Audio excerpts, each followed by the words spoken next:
ಪ್ರಕಟಿಸುವಾಗ ಅನೇಕ ಬಲವುಳ್ಳ ಕಾರ್ಯಗಳನ್ನ ದೇವರು ಮಾಡುವುದಾಗಿ ಸಿದ್ಧನಾಗಿದ್ದಾನೆ. ಯಾಕಂದ್ರೆ ಆತನ ಹೆಸರಿನಲ್ಲಿ ಬಲವುಳ್ಳ ಕಾರ್ಯಗಳ ಕಾರಣ ಮಾನವರಿಗೆ ಸಂರಕ್ಷಿಸಿ ಮಾನವರಿಗೆ ರಕ್ಷಣೆ ಕೊಟ್ಟಂತ ದೇವರಾಗಿದ್ದ ಕಾರಣ ಅದರಲ್ಲಿ ನಾವು ಕೃತಜ್ಞತೆ ಸಲ್ಲಿಸೋಣ. ಯಾರು ಮೌನಗೊಳ್ಳದು ಪ್ರಾರ್ಥಿಸಿದಾಗ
ನಿನ್ನ ಹೆಸರಿನಲ್ಲಿ ಬಹಳಷ್ಟು ಬಲದ ಪ್ರಕಟಣೆ. ನಿನ್ನ ಹೆಸರು ಹೇಳುವುದರ ಮುಖಾಂತರ ಮಾನವರು ಪಾಪದಿಂದ ಬಿಡುಗಡೆಯಾಗಲು ಸಾಧ್ಯತೆ ಕರ್ತನೆ. ನಿನ್ನ ಹೆಸರು ಹೇಳುವ ಮುಖಾಂತರ ಸುವಾರ್ತೆ ಪ್ರಕಟಿಸುವ ಮುಖಾಂತರ ಪ್ರತಿಯೊಂದು ಮಕ್ಕಳು ಕಷ್ಟದಿಂದ ಭಾರದಿಂದ ಸಮಸ್ಯೆಗಳು ಹೊರಬರಲು ಸಾಧ್ಯತೆ. ಹಾಗಾಗಿ ಈ ನಾಮದಲ್ಲಿ ಬಹಳಷ್ಟು ಒಂದು ಬಲದ ಕರ್ತನೆ, ಬಹಳಷ್ಟು ಬಲದ ಕರ್ತನೆ.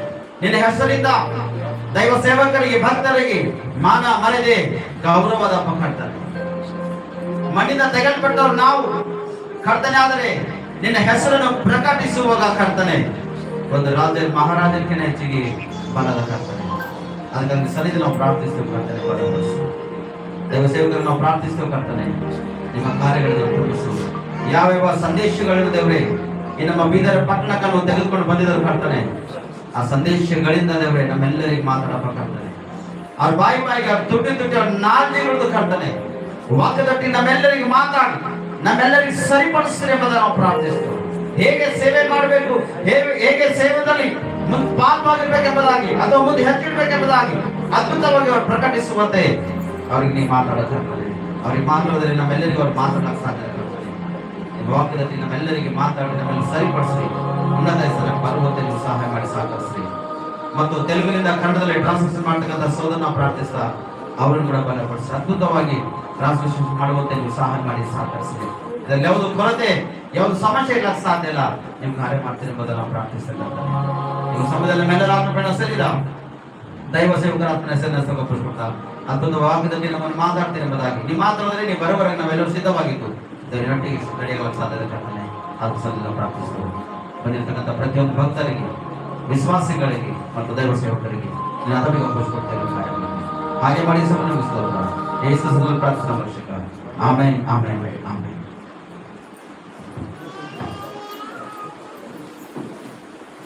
ದಯಮಾಡಿ ಎಲ್ಲ ಜನಕ್ಕೂ ಮುಗಿಸ್ಕೋಬೇಕು. ಈಗಾಗಲೇ ಸಮಯ ಬಹಳ ಆಗಿದೆ. ಈಗಾಗಲೇ 1 ಗಂಟೆ ಸಂದರ್ಭಕ್ಕೆ ಬಂದಿದೆ.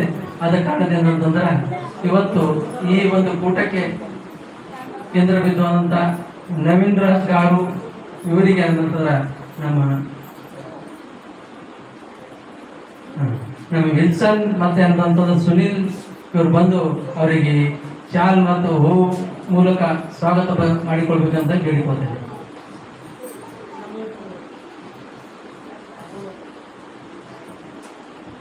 ವಿಲ್ಸನ್ ಬಾಬು ಎಲ್ಲಿದ್ದರೂ ಸಹ ತಾವು ಬರಬೇಕು. ಸಮಯ ಬಹಳ ಆಗಿದೆ. ಯಾಕಂದ್ರೆ ವಾಕ್ಯ ಕಡೆ ಹೋಗಕ್ಕೆ ಸಮಯ ಬಹಳ ಕಡಿಮೆ ಇದೆ. ಆದರೆ ದಯಮಾಡಿ ಬಾಬು ನಾಗಂಪಲ್ಲಿ ಮತ್ತು ಸುಧಾಕರ್ ವಿಲ್ಸನ್ ಮೆಕ್ಯಾನಿಕ್.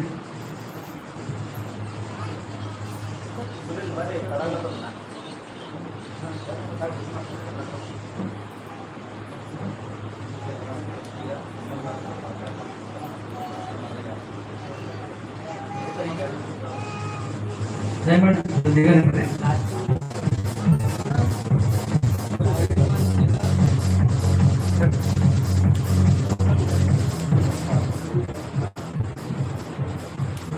ದೇವರು ನಮಗೆ ಸ್ವಂತವಾಗಲಿ. ಈಗಾಗಲೇ ಸಮಯ ಬಹಳ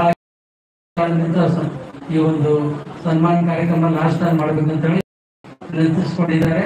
ಆದ ಕಾರಣದಿಂದ ಈಗ ಬಂದಂತ ನಿಮ್ಮೆಲ್ಲರ ವತಿಯಿಂದ ಮತ್ತು ನಮ್ಮ ವತಿಯಿಂದ ಅವರಿಗೆ ಏನಂತಂದ್ರೆ ನಾ ಅವರಿಗೆ ಸಂದೇಶ ತರಕ್ಕೆ ಬಯಕೊಂತೀನಿ.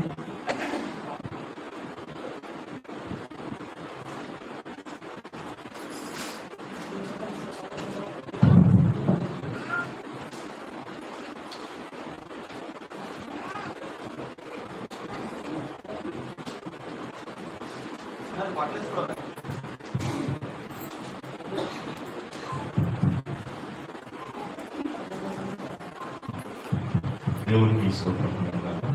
ದೇವರ ನಾಮಕ್ಕೆ ಸ್ತೋತ್ರವಾಗಲಿ. తలలు వచ్చి ప్రార్థన చేసుకుందాం. ತಲೆಗಳನ್ನು ಬಾಗಿಸಿ ಪ್ರಾರ್ಥನೆ ಮಾಡಿಕೊಳ್ಳೋಣ. ప్రేమ నమ్మకం కలిగిన పరలోకమందున్న మా తండ్రి, మొదటిగా మహోన్నతుడా, మీ ఉచితమైన కృపను బట్టి స్తుతులు స్తోత్రములు చెల్లించుకుంటున్నాం.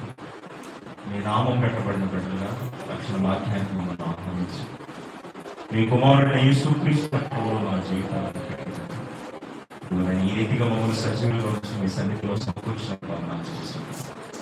ప్రత్యేకంగా మీ వీధులు కలిసిన ప్రాంతాలు దాసులుగా మమ్మల్ని అందరినీ సమకూర్చి ఇవరైనా ఈ రీతిగా మిమ్మల్ని గలపరుచుకుంటూ మీ వాక్య సందేశాన్ని మీరు ఇచ్చిన అవకాశం చేస్తున్నాం. మీ పిల్లలతో నాకు ఇచ్చిన సహవాసాన్ని బట్టి మీ వందనాలు చేస్తున్నాం. మీరే మహిమ ఘనత ప్రభావాలు పొందుతున్నారు. ఈ కార్యక్రమానికి నాంది పలికలనైనా మీ పిల్లలు మీ దాసులు వారి కుటుంబాలను చక్కగా కాల్చుకోవాలి. మీ నామ ఘనత పరపుడైనా ఈ కార్యక్రమం అంతటినీ జరిగించండి. ఇదైనా మీకు ఒక సాధనములుగా మనం వాడుకొని మీరే మహిమ ఘనత ప్రభావం మీరే దాసులను జ్ఞాపకం చేసుకుని పరిశుద్ధాత్మ సహాయం చేశారు. మా అందరితో మీరు మాట్లాడే మహిమ మా రక్షకుడు ప్రియకుమారుడు క్రీస్తు వారి శ్రేష్టమైన నామములో ప్రార్థన సమర్పిస్తున్నాం తండ్రి. క్రీస్తునందు ప్రియమైన దేవుని మాట్లాడ ಕ್ರಿಸ್ತನಲ್ಲಿ ಪ್ರಿಯರಾದ ದೇವರ ಮಕ್ಕಳೇ, దేవుడి మహాకృపను బట్టి ದೇವರ ಕೃಪೆಯಿಂದ ఈ రీతిగా మనం చేరుకుంటూ దేవుడు అవకాశాన్ని ఇచ్చాడు. ಈ ರೀತಿಯಾಗಿ ನಾವು ಸೇರಿಕೊಳ್ಳೋದಕ್ಕೆ ದೇವರು ಅವಕಾಶ ಮಾಡಿಕೊಟ್ಟಿದ್ದಾರೆ. అందును బట్టి దేవుడికి మన రక్షకుడైన యేసుక్రీస్తు వారి కృతజ్ఞతాస్తుతులు నేను ముందుగా చెల్లించుకుంటున్నాను. ಅದಕ್ಕೋಸ್ಕರ ಯೇಸು ಕ್ರಿಸ್ತನ ಹೆಸರಿನಲ್ಲಿ ಶುಭಾಕಾಂಕ್ಷೆಗಳನ್ನು ಸಲ್ಲಿಸಿಕೊಳ್ಳುತ್ತೇವೆ. అదే స్థానిక సంఘ కాపరి గారికి, ಸ್ಥಾನಿಕ ಸಭೆಯ ಸೇವಕರನ್ನು, సేవ వచ్చినటువంటి దేవుని సేవకులు మీ అందరికీ కూడా నా హృదయపూర్వక వందనాలు. ಕೂಡಿ ಬಂದಂತಹ ಎಲ್ಲ ದೈವ ಸೇವಕರಿಗೂ ಸಹ ನನ್ನ ಹೃದಯಪೂರ್ವಕವಾದ ವಂದನೆಗಳನ್ನು ಸಲ್ಲಿಸುತ್ತೇವೆ. దేవుని యొక్క సేవను చేతబట్టినటువంటి మనం ದೇವರ ಒಂದು ಸೇವೆಯನ್ನು ಮಾಡ್ತಕ್ಕಂಥ ನಾವು ఒక గొప్ప వ్యవసాయాన్ని దేవుడు ఈ లోకంలో మన ద్వారా ప్రారంభించాడు. ಒಂದು ದೊಡ್ಡ ವ್ಯವಸಾಯವನ್ನು ದೇವರು ನಮ್ಮಿಂದ ಪ್ರಾರಂಭ ಮಾಡಿದ್ದಾನೆ. కాబట్టి మనం చేసేటువంటి పని ఎంత గొప్పదో మనకు తెలియాలి. ನಾವು ಮಾಡತಕ್ಕಂಥ ಕೆಲಸ ಎಷ್ಟು ದೊಡ್ಡದೋ ನಮಗೆ ತಿಳಿಯಬೇಕು. మనం చేస్తున్న ఈ ఉద్యోగము ఏ డిపార్ట్మెంట్ లో మనం చేస్తున్నాం అనేది మనకు తెలియాలి. ನಾವು ಮಾಡ್ತಕ್ಕಂಥ ಈ ಒಂದು ಉದ್ಯೋಗ ಅಥವಾ ಈ ಒಂದು ಜಾಬ್ ನಾವು ಯಾವ ಡಿಪಾರ್ಟ್ಮೆಂಟ್ ಅಲ್ಲಿ ಇದ್ದು ಮಾಡ್ತಾ ಇದೀವೋ ಎಂಬುದಾಗಿ ನಮಗೆ ತಿಳಿಬೇಕು. లోకంలో మనం చూస్తున్నప్పుడు ಲೋಕದಲ್ಲಿ ನಾವು ನೋಡುವಾಗ ఉద్యోగస్తులు కొన్ని సందర్భాల్లో మాట్లాడుకుంటుంటారు. ಉದ್ಯೋಗಸ್ಥರು ಕೆಲವು ಸಂದರ್ಭಗಳಲ್ಲಿ ಮಾತಾಡ್ತಾ ಇರ್ತಾರೆ. నేను సెంట్రల్ గవర్నమెంట్ ఉద్యోగిని అంటాడు. ನಾನು ಸೆಂಟ್ರಲ್ ಗವರ್ನಮೆಂಟ್ ಉದ್ಯೋಗಿ ಆಗಿದ್ದೇನೆ ಎಂಬುದಾಗಿ ಮಾತಾಡ್ತಾರೆ. నేను స్టేట్ గవర్నమెంట్ ఉద్యోగిని అంటుంటాడు. ನಾನು ಸ್ಟೇಟ್ ಗವರ್ನಮೆಂಟ್ ಉದ್ಯೋಗಿ ಆಗಿದ್ದೇನೆ ಎಂಬುದಾಗಿ ಮಾತಾಡ್ತಾರೆ. ఇంకా మనం ఆలోచించినప్పుడు ఆ డ్యూటీ చేస్తున్నప్పుడు డ్యూటీలోని ఒక ఉద్యోగి ఏమన్నా ఇబ్బంది కలిగింది, ಆ ಡ್ಯೂಟಿ ಮಾಡುವಾಗ ಆ ಡ್ಯೂಟಿಯಲ್ಲಿ ಏನಾದರೂ ಅನಾಹುತ ಜರುಗಿದಾಗ ఏ సంస్థలో అతను ఉద్యోగం చేస్తున్నాడో ಯಾವ ಸಂಸ್ಥೆಯಲ್ಲಿ ಆತನು ಉದ್ಯೋಗ ಮಾಡ್ತಾ ಇದ್ದಾನೋ ఆ సంస్థ అతని బాధ్యతను తీసుకుంటుంది. ಆ ಸಂಸ್ಥೆ ಅವರ ಬಗ್ಗೆ ಕೇರ್ ತೆಗೆದುಕೊಳ್ಳುತ್ತದೆ. అందుకని వారికి ఏదైనా జబ్బు చేసినప్పుడు హాస్పిటల్ ఫ్రీ, ಅವರಿಗೆ ಏನಾದರೂ ಅನಾರೋಗ್ಯ ಬಂದಾಗ ಅವರಿಗೆ ಹಾಸ್ಪಿಟಲ್ ಫ್ರೀ ಇರ್ತದೆ. డ్యూటీలో వారు మరణిస్తే వారికి కావలసినటువంటి రాయితీలు గవర్నమెంట్ ಇస్తుంది. ಡ್ಯೂಟಿಯಲ್ಲಿ ಅವರು ಒಂದು ವೇಳೆ ಮರಣ ಹೊಂದಿದರೆ ಅವರ ಕುಟುಂಬದವರಿಗೆ ಬರಬೇಕಾದಂತದ್ದು ಕೊಡುತ್ತದೆ. అంటే ఒక ఉద్యోగం చేసే వాడికి ఎంత ధైర్యం ఉంటుందో ఒకసారి ఆలోచించండి. ಒಂದು ಉದ್ಯೋಗ ಮಾಡ್ತಕ್ಕಂಥವರಿಗೆ ಎಷ್ಟು ಧೈರ್ಯವಿರುತ್ತದೋ ಒಂದ್ಸರಿ ನೀವು ಆಲೋಚನೆ ಮಾಡಿ. లోకంలో ఇవన్నీ మనం చూస్తున్నప్పుడు, ಲೋಕದಲ್ಲಿ ಇವೆಲ್ಲವನ್ನು ನಾವು ನೋಡುವಾಗ మనం దేవుడి ఉద్యోగంలో దేవుడు పెట్టినటువంటి పనిలో ఒక ఎంప్లాయీస్ గా మనం అంతా ఉన్నాం. ನಾವು ದೇವರು ಕೊಟ್ಟಂತ ಉದ್ಯೋಗ ದೇವರ ಎಂಪ್ಲಾಯಿಗಳಾಗಿದ್ದೇವೆ ನಾವೆಲ್ಲರೂ. కాబట్టి ఇక్కడ మన బాగోగులన్నీ ఎవరు చూసుకోవాలి? ఇప్పుడు ನಮ್ಮ ಒಳ್ಳೆಯದು ಕೆಟ್ಟದು ಯಾರು ನೋಡ್ಕೋಬೇಕು? ಇವಾಗ దేవుడు చూసుకుంటాడు, ದೇವರೇ ನೋಡಿಕೊಳ್ತಾರೆ. కాబట్టి ఈ సంగతి మనకు తెలియలేదు అనుకోండి, ಈ ವಿಷಯ ನಮ್ಗೆ ಗೊತ್ತಾಗ್ತಾ ಇಲ್ಲ ಅಂತ ತಿಳ್ಕೊರಿ. మనం లోకం వైపు మనం కన్నులు చూస్తూ ఉంటుంటాం. ನಾವು ಲೋಕದ ಕಡೆಗೆ ಕಣ್ಣೆತ್ತಿ ನೋಡ್ತಾ ಇರ್ತೀವಿ. కాబట్టి మనం దేవుడి డిపార్ట్మెంట్ లో ఉన్నామన్న సంగతి మనకు అర్థమైతే, ನಾವು ದೇವರ ಒಂದು ಡಿಪಾರ್ಟ್ಮೆಂಟ್ ಅಲ್ಲಿ ಇದ್ದೇವೆ ಎಂಬುದಾಗಿ ಒಂದು ಆ ವಿಷಯ ನಮ್ಗೆ ಅರ್ಥವಾಗಿದ್ದರೆ ధైర్యాన్ని మనం పొందుకుంటాం. ನಾವು ಧೈರ್ಯವನ್ನು ಪಡೆದುಕೊಳ್ಳುತ್ತೇವೆ. కాబట్టి ಅದಕ್ಕೋಸ್ಕರ ఈ పరిసర ప్రాంతాల్లో సేవను జరిగిస్తున్న మనము, ಈ ಅನೇಕ ಹಳ್ಳಿಗಳಲ್ಲಿ ಸೇವೆಯನ್ನು ಮಾಡ್ತಕ್ಕಂತ ನಾವು, సేవకుడు ఎంత గొప్పవాడో ముందు మనకు తెలియాలి. ಸೇವಕನು ಎಷ್ಟು ದೊಡ್ಡವನೋ ಅವನ ಬೆಲೆಯನ್ನು ನಾವು ಮುಂದೆ ತಿಳಿದುಕೊಳ್ಳಬೇಕು. మనం ఎక్కడ జాబ్ చేస్తున్నాం మనకు తెలియకపోతే ನಾವು ಎಲ್ಲಿ ಡ್ಯೂಟಿ ಮಾಡ್ತಾ ಇದ್ದೇವೋ ಅಥವಾ ಎಲ್ಲಿ ಜಾಬ್ ಮಾಡ್ತಾ ಇದ್ದೇವೋ ಅದು ನಮಗೆ ಗೊತ್ತೇ ಆಗದೆ ಹೋದರೆ ಹೇಗೆ? మనం ఎంత గొప్పవాళ్ళో మనం కలగకపోతేనా? ನಾವು ಎಷ್ಟು ದೊಡ್ಡವರೋ ನಮಗೆ ಗೊತ್ತಾಗದೆ ಹೋದರೆ ಹೆಂಗ? కాబట్టి దేవుడు దైవజనులకు దేవుడిచ్చిన ఆధిక్యత ఏంటో ఈ రోజు బైబిల్ నుంచి మనం చూడడానికి కూడుకున్నాం. ದೈವ ಜನರಿಗೆ ದೇವರು ಕೊಟ್ಟಂತ ಆ ದೊಡ್ಡ ಸ್ಥಳಕ್ಕೆ ಅಥವಾ ಆ ಒಂದು ಪದವಿ ಏನೋ ಇವತ್ತು ನಾವು ಬೈಬಲ್ ಅಲ್ಲಿ ನೋಡಿಕೊಳ್ಳೋಣ. 30-40 ఏళ్ళు ఉద్యోగం చేసేవాడు ఈ లోకంలో, ಒಂದು 30-40 ವರ್ಷ ಉದ್ಯೋಗ ಮಾಡತಕ್ಕಂತ ಈ ಲೋಕದಲ್ಲಿ నేను ఫలానా గవర్నమెంట్ ఫలానా సెంట్రల్ గవర్నమెంట్ ఉద్యోగి నేను గొప్పగా చెప్పుకుంటున్నప్పుడు, ನಾನು ಫಲಾನೇ ಉದ್ಯೋಗ ಗವರ್ನಮೆಂಟ್ ಉದ್ಯೋಗಿ ಎಂಬುದಾಗಿ ಅವನ ದೊಡ್ಡ ಸ್ಥಳಕ್ಕೆ ಹೇಳಿಕೊಳ್ಳುವಾಗ, మరి ముల్లోకాలను కలిగించిన దేవుడి డిపార్ట్మెంట్ లో మనం పనిచేస్తాం. 3 ಲೋಕಗಳನ್ನು ಸೃಷ್ಟಿ ಮಾಡಿರುವಂತ ಆ ದೇವರ ಮಾಡಿರ್ತಕ್ಕಂತ ಸೃಷ್ಟಿಯಲ್ಲಿ ನಾವು ಆತನ ಡಿಪಾರ್ಟ್ಮೆಂಟ್ ಅಲ್ಲಿ ಸೇವೆ ಮಾಡ್ತಾ ಇದ್ದೇವೆ. మనం ఎంత గొప్పగా చెప్పుకోవాలి, ನಾವು ಎಷ್ಟು ದೊಡ್ಡವರಾಗಿದ್ದೇವೆ ಅಂತ ಹೇಳ್ಕೋಬೇಕು. కానీ లోకం సేవకుని ఎలా చూస్తుందంటే, ಆದರೆ ಲೋಕ ಈ ಲೋಕದವರು ಸೇವಕರನ್ನು ಹೇಗೆ ನೋಡ್ತಾ ಇದ್ದಾರೆ ಅಂದ್ರೆ, ఓ చిన్నవాడిగా చూస్తుంది, ಬಹಳ ಚಿಕ್ಕ ಹೀನ ಸ್ಥಿತಿಯಲ್ಲಿ ನೋಡ್ತಾ ఒక ಇದ್ದಾರೆ, పనికిరాని వాడిగా చూస్తుంది. ಒಂದು ಕೆಲಸಕ್ಕೆ ಬಾರದವನಾಗಿ ನೋಡ್ತಾ ಇದೆ. కానీ ప్రపంచాన్ని కలిగించిన దేవుడు మాత్రం, ಆದರೆ ಪ್ರಪಂಚವನ್ನು ಸೃಷ್ಟಿ ಮಾಡಿದಂತ ದೇವರು ಮಾತ್ರ సేవకుని ఎంత గొప్పగా చూస్తున్నాడో ಸೇವಕರನ್ನು ಎಷ್ಟು ಉನ್ನತವಾದ ಸ್ಥಿತಿಯಲ್ಲಿ ನೋಡ್ತಾ ಇದ್ದಾನಂದ್ರೆ, పరిశుద్ధ గ్రంథంలోకి వెళ్ళి మనం ఆలోచిద్దాం. ಪರಿಶುದ್ಧ ಗ್ರಂಥದಲ್ಲಿ ಹೋಗಿ ನಾವು ಆಲೋಚನೆ ಮಾಡೋಣ. యెషయా గ్రంథము ಯೆಶಾಯನ ಗ್ರಂಥ 52వ అధ్యాయం దయచేసి 52ನೇ ಅಧ್ಯಾಯ 4వ వచనం నుంచి చూడండి బిడ్డ. 4ನೇ ವಚನದಿಂದ ನೋಡೋಣ. యెషయా గ్రంథము 52వ అధ్యాయము ಯೆಶಾಯನ ಗ್ರಂಥ 52ನೇ ಅಧ್ಯಾಯ 4వ వచనం నుంచి మనం చూడగలిగితే, 4ನೇ ವಚನದಿಂದ ನಾವು ನೋಡೋದಾದರೆ, ఇశ్రాయేలును ఐగుప్తుకు పంపించాడు దేవుడు. ಇಸ್ರಾಯೇಲ್ ಜನರನ್ನು ಐಗುಪ್ತ ದೇಶಕ್ಕೆ ಕಳುಹಿಸಿಕೊಟ್ಟಿದ್ದಾನೆ. తాత్కాలిక నివాసము చేయుటకై దేవుడు వారిని అక్కడికి పంపించేశాడు. ತಾತ್ಕಾಲಿಕ ನಿವಾಸವಾಗಿರುವುದಕ್ಕೋಸ್ಕರ ಅವರಿಗೆ ಅಲ್ಲಿಗೆ ಕಳಿಸಿದ್ದಾನೆ.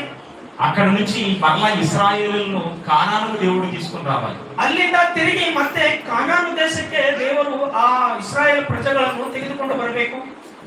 ప్రారంభంలో పోయిన వాళ్ళంతా చచ్చిపోయారు. ಪ್ರಾರಂಭದಲ್ಲಿ ಹೋದವರೆಲ್ಲರೂ ಮರಣ ಹೊಂದಿದ್ದಾರೆ. ఆ తర్వాత జనసంఖ్య పెరిగిపోయింది. ಆಮೇಲೆ ಜನಸಂಖ್ಯೆ ಬೆಳೆದಿದೆ. అక్కడ పుట్టి పెరిగిన వాళ్ళందరూ ఏమనుకుంటున్నారంటే, ಅಲ್ಲೇ ಹುಟ್ಟಿ ಅಲ್ಲೇ ಬೆಳೆದವರು ಎಲ್ಲರೂ ಏನ್ ಅಂದ್ಕೊಳ್ತಾ ಇದ್ದಾರಂದ್ರೆ, ఐగుప్తే మన దేశం అన్నట్టుగా వాళ్ళు ఉన్నారు. ಐಗುಪ್ತೇ ನಮ್ಮ ದೇಶ ಎಂಬುದಾಗಿ ಅವರು ಭಾವಿಸ್ತಾ ಇದ್ದಾರೆ. కానీ వాళ్ళ పూర్వీకులకు తెలుసు. ಆದರೆ ಅವರ ಪೂರ್ವಿಕರಿಗೆ ಗೊತ್ತು. ఏమని తెలుసు అంటే, మనం వలస వచ్చిన వాళ్ళము, ನಾವು ಕೆಲವು ಕಾಲ ಮಾತ್ರ ಇಲ್ಲಿ ಉಳ್ಕೊಂಡು ಹೋಗೋದಕ್ಕೆ ಬಂದಿದ್ದೇವೆ, కొంతకాలం ఇక్కడ ఉండడానికి మాత్రం వచ్చిన వాళ్ళము, ಕೆಲವು ಕಾಲ ಮಾತ್ರ ಇಲ್ಲಿ ಇದ್ದು ಹೋಗೋದಕ್ಕೆ ಬಂದಿದ್ದೇವೆ ಎಂಬುದಾಗಿ. కానీ అలా తెలిసిన వాళ్ళంతా చచ్చిపోయారు. ಆ ರೀತಿ ಗೊತ್ತಿದ್ದವರೆಲ್ಲರೂ ಸತ್ತೋಗಿದ್ದಾರೆ. మరి దేవుడు వీళ్ళ కొరకు ఉన్నాడు అని, ఒక స్వాతంత్రపు దేశాన్ని దేవుడు వీళ్ళకి ఇస్తాను అని వాగ్దానం చేసిన సంగతి ఇప్పుడు ఉన్న వాళ్ళకి ఎవరు చెప్తారు? ದೇವರು ವಾಗ್ದಾನ ಮಾಡಿದಂತ ದೇಶ ಇವರಿಗೆ ಕೊಡುತ್ತಾರೆ ಎಂಬುದಾಗಿ, ದೇವರು ಇದ್ದಾನೆ ಎಂಬುದಾಗಿ ಇವರಿಗೆ ಯಾರು ಹೇಳ್ತಾರೆ? అబ్రహాము, ఇస్సాకు, యాకోబులకు దేవుడు ప్రమాణం చేసిన దేశాన్ని దేవుడు వీళ్ళకి ఇస్తాడు అని వీళ్ళకి ఎవరు చెప్తారు? ఇప్పుడు ಅಬ್ರಹಾಮನಿಗೆ, ಇಸಾಕನಿಗೆ, ಯಾಕೋಬನಿಗೆ ಮಾಡಿದಂತ ವಾಗ್ದಾನ ದೇವರು ಈ ಕಾನಾನ್ ದೇಶವನ್ನು ನಿಮಗೆ ಕೊಡುತ್ತೇನೆ ಎಂಬುದಾಗಿ ಈ ಇಸ್ರಾಯೇಲ್ ಪ್ರಜೆಗಳಿಗೆ ಯಾರು ಹೇಳ್ತಾರೆ? దేవుడు వాళ్ళ పక్షాన ఉన్నాడు అని, వాళ్ళ భవిష్యత్తులో వాళ్ళ గతాన్ని చెప్పేవాడు ఒకడు కావాలని దేవుడు కోరుకుంటున్నాడు.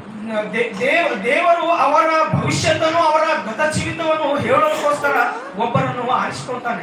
ఈ దేశం మీది కాదు, దేవుడు పాలు తేనెలు ప్రవహించే దేశం ఒకటి మీకు ఇస్తున్నాడు, అది మీది అని చెప్పేవాడు కావాలి. ಈ ಒಂದು ಐಗುಪ್ತ ದೇಶವನ್ನು ನಿಮ್ಮದಲ್ಲ, ಕಾನಾನ್ ದೇಶವೇ ನಿಮಗೆ ವಾಗ್ದಾನ ಮಾಡಿದಂತ ದೇಶ, ಆ ದೇಶ ನಿಮಗೆ ಕೊಡುವವನಾಗಿದ್ದಾನೆ ದೇವರು ಎಂಬುದಾಗಿ ಆ ಪ್ರಜೆಗಳಿಗೆ ಹೇಳುವವನು ಒಬ್ಬನು ಬೇಕು. అలా చెప్పేవాడు ఎవరున్నారు? ఆ చెప్పేవాడి గురించి దేవుడు ఏమంటున్నాడంటే, ಆ ರೀತಿ ಹೇಳುವವನು ಯಾರಾಗಿದ್ದಾರೋ ಅಥವಾ ಅವನು ಯಾರಾಗಿದ್ದಾರೋ ಎಂಬುದಾಗಿ ದೇವರು ಏನ್ ಹೇಳ್ತಾ ಇದ್ದಾನಂದ್ರೆ, అదే 52:7 ಅದೇ 52ನೇ ಅಧ್ಯಾಯದಲ್ಲಿ 7ನೇ ವಚನದಲ್ಲಿ సువార్త ప్రకటించు వారు, ಸುವಾರ್ತೆಯನ್ನು ಪ್ರಕಟಿಸುವವರ, సువార్తను ప్రకటించుచు ಸುವಾರ್ತೆಯನ್ನು ಸಾರುತ್ತಾ, సమాధానమును చాటించుచు, ಸಮಾಧಾನವನ್ನು ಹೇಳುತ್ತಾ, సువార్తమానమును ప్రకటించుచు, ಸುವರ್ತಮಾನವನ್ನು ಪ್ರಕಟಿಸುತ್ತಾ, రక్షణ సమాచారము ప్రకటించు వారి పాదములు, ರಕ್ಷಣೆಯ ಸಮಾಚಾರವನ್ನು ಸುವಾರ್ತೆಯನ್ನು ಹೇಳುವವರ ಒಂದು ಪಾದಗಳು, నీ దేవుడు ఏలుచున్నాడని ನಿನ್ನ ದೇವರು ನೋಡುತ್ತಿದ್ದಾನೆ ಎಂಬುದಾಗಿ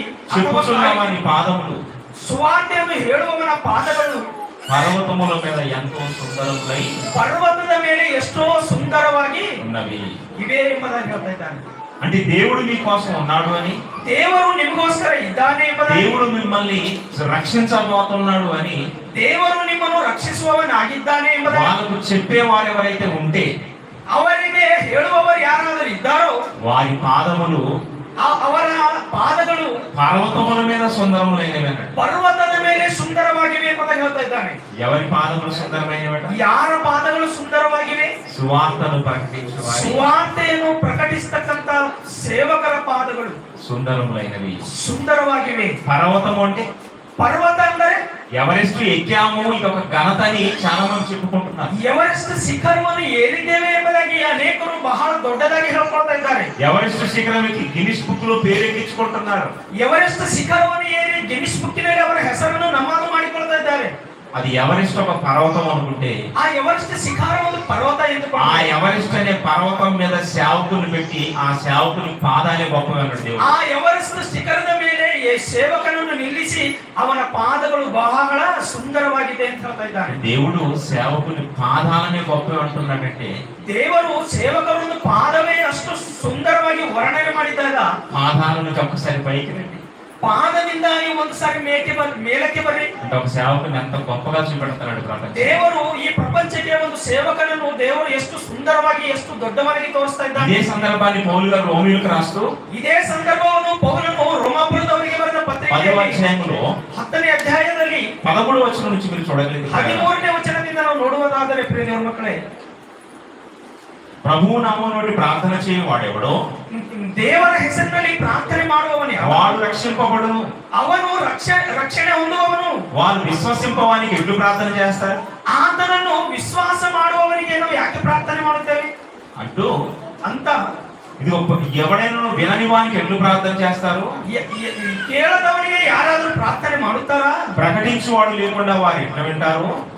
ಬೋಧನೆ ಮಾಡುವವನು ಇಲ್ಲದೆ ಹೋದರೆ ಅವರು ಹೇಗೆ ಕೇಳುತ್ತಾರೆ? ప్రకటించువారు పంపబడని ఎడల ఎట్లు ప్రకటించుదురు? ಪ್ರಕಟಿಸುವವರನ್ನು ಕಳಿಸದೆ ಹೋದರೆ ಅವರು ಹೇಗೆ ಪ್ರಕಟಿಸುವರು? అందుని గురించి, ಅದರ ಬಗ್ಗೆ, ఉత్తమమైన వాటిని గురించి, ಉತ್ತಮವಾದದರ ಬಗ್ಗೆ, సువార్తను ప్రకటించు వారి పాదములు ఎంతో ಸುವಾರ್ತೆಯನ್ನು ಸಾರುವವರ ಪಾದಗಳು ಎಷ್ಟೋ సుందరములైనవి. ಸುಂದರವಾಗಿವೆ. అక్కడ ఇశ్రాయేలులకు సువార్తను ప్రకటించేవాడు గొప్పవాడు అని చెబుతున్నాడు. ಅಲ್ಲಿ ಇಸ್ರಾಯೇಲ್ ಜನಾಂಗದವರಿಗೆ ಸುವಾರ್ತೆಯನ್ನು ಸಾರುವವರ ಪಾದಗಳನ್ನು ಸುಂದರವಾಗಿವೆ ಎಂಬುದಾಗಿ ಹೇಳ್ತಾ ಇದ್ದಾನೆ. ఇక్కడ పౌలు గారు ప్రపంచానికి సువార్తను ప్రకటించే వాడి పాదములు కూడా సుందరములైనవి అని చెప్తున్నాడు. ಇಲ್ಲಿ ಪೌಲನು ಹೇಳ್ತಾ ಇದ್ದಾನೆ ಪ್ರಪಂಚಕ್ಕೆ ಸುವಾರ್ತೆಯನ್ನು ಸಾರುವವನ ಪಾದಗಳು ಸುಂದರವಾಗಿವೆ ಎಂಬುದಾಗಿ. అక్కడ ఇశ్రాయేలులు స్వాతంత్రపు దేశమైన కనానుకు రావాలి. ಅಲ್ಲಿ ಐಗುಪ್ತದಿಂದ ಇಸ್ರಾಯೇಲ್ ಜನರು ಸ್ವತಂತ್ರ ದೇಶವಾದಂತ ಕಾನಾನು ದೇಶಕ್ಕೆ ಬರಬೇಕು. ఈ రోజు ప్రపంచంలో ఉన్న ప్రజలు స్వాతంత్ర దేశమైన పరలోకానికి పోవాలి. ಇವತ್ತು ಪ್ರಪಂಚದಲ್ಲಿದ್ದಂತ ಪ್ರತಿ ಮನುಷ್ಯನು ಸ್ವತಂತ್ರ ದೇಶವಾದಂತ ಆ ಪರಲೋಕಕ್ಕೆ ಹೋಗಬೇಕು. అంటే ఈ సమాచారాన్ని సమాజానికి చెప్పేవాడు, ಈ ಒಂದು ಸಮಾಚಾರ, ಈ ಒಂದು ವಿಷಯ ಸಮಾಜಕ್ಕೆ ಹೇಳುವವರು చాలా గొప్పవాడు అంటున్నాడు. ಬಹಳ ದೊಡ್ಡವರು ಎಂಬುದಾಗಿ ಹೇಳ್ತಾ ಇದ್ದಾನೆ. మన గొప్పతనం మనకు తెలియాలి. ನಮ್ಮ ದೊಡ್ಡ ಸ್ಥಿತಿ ಅಥವಾ ನಮ್ಮ ವ್ಯಾಲ್ಯೂ ನಮಗೆ ಗೊತ್ತಾಗಬೇಕು. సేవకుడిగా దేవుడు మనల్ని ఎంత ఉన్నతంగా చూస్తున్నాడో మనకు తెలియాలి. ಸೇವಕರಾದಂತ ನಮ್ಮನ್ನು ಎಷ್ಟು ದೊಡ್ಡವರನ್ನಾಗಿ ನೋಡ್ತಾ ಇದ್ದಾನೆ ದೇವರು. దేవుడు మనల్ని ఎన్నుకున్నాడు అనే ఒక ధైర్యం మనకు కావాలి. ದೇವರು ನಮ್ಮನ್ನು ಆರಿಸಿಕೊಂಡಿದ್ದಾನೆ ಎಂಬ ಒಂದು ಧೈರ್ಯ ನಮಗೆ ಬೇಕು. మన గొప్పతనం మనకు తెలిసినప్పుడు ನಮ್ಮ ಬಗ್ಗೆ ನಮಗೆ ಗೊತ್ತಾದಾಗ లోకంలో మనం గొప్పగా ఉండడానికి ప్రయత్నం చేస్తాం. ನಾವು ಲೋಕದಲ್ಲಿ ದೊಡ್ಡವರಾಗಿ ಅಥವಾ ಒಳ್ಳೆಯ ರೀತಿಯಲ್ಲಿ ಇರುವುದಕ್ಕೆ ಪ್ರಯತ್ನ ఈ ಮಾಡುತ್ತೇವೆ. ప్రపంచంలో ఏ అధికారము ఒక సేవకుడి ముందు అది పనికిరాదు. ಈ ಪ್ರಪಂಚದಲ್ಲಿ ಎಂತ ದೊಡ್ಡ ಒಂದು ಅಧಿಕಾರಿಯೂ ಸಹ ಸೇವಕನ ಮುಂದೆ ಕೆಲಸಕ್ಕೆ ಬಾರದವನು. ఈ ప్రపంచాన్ని ఏలుతున్నటువంటి ఇదిగో రాజ్యాధినేతలున్నా కూడా సేవకుడి పాదాలకు సరిపోడు. ಪ್ರಪಂಚವನ್ನು ಪರಿಪಾಲಿಸತಕ್ಕಂಥವರು ಸಹ ಸೇವಕರ ಒಂದು ಪಾದಗಳಿಗೆ ಸರಿ ಹೋಗುವುದಿಲ್ಲ. ఎందుకంటే దేవుడు సేవకుడిని చూపెడుతున్నాడు. ప్రపంచంలో సేవకుడు గొప్ప. ಯಾಕಂದ್ರೆ ದೇವರು ಈ ಪ್ರಪಂಚದಲ್ಲಿ ಸೇವಕರೇ ದೊಡ್ಡವರು ಎಂಬುದಾಗಿ ತೋರಿಸ್ತಾನೆ. ప్రపంచంలో ఒక ప్రవక్తే గొప్పడు. ಪ್ರಪಂಚದಲ್ಲಿ ಒಂದು ಪ್ರವಕ್ತನೇ ದೊಡ್ಡವನು ಎಂಬುದಾಗಿ ಹೇಳ್ತಾನೆ. దేవుని సువార్త ప్రకటించేవాడే గొప్పడు. ದೇವರ ಸುವಾರ್ತೆಯನ್ನು ಸಾರುವವನೇ ದೊಡ್ಡವನು ಎಂಬುದಾಗಿ ಹೇಳ್ತಾನೆ. అలా గొప్పవాడైన దేవుని సేవకులకు దేవుడు ఎప్పుడు అండగా ఉంటాడు.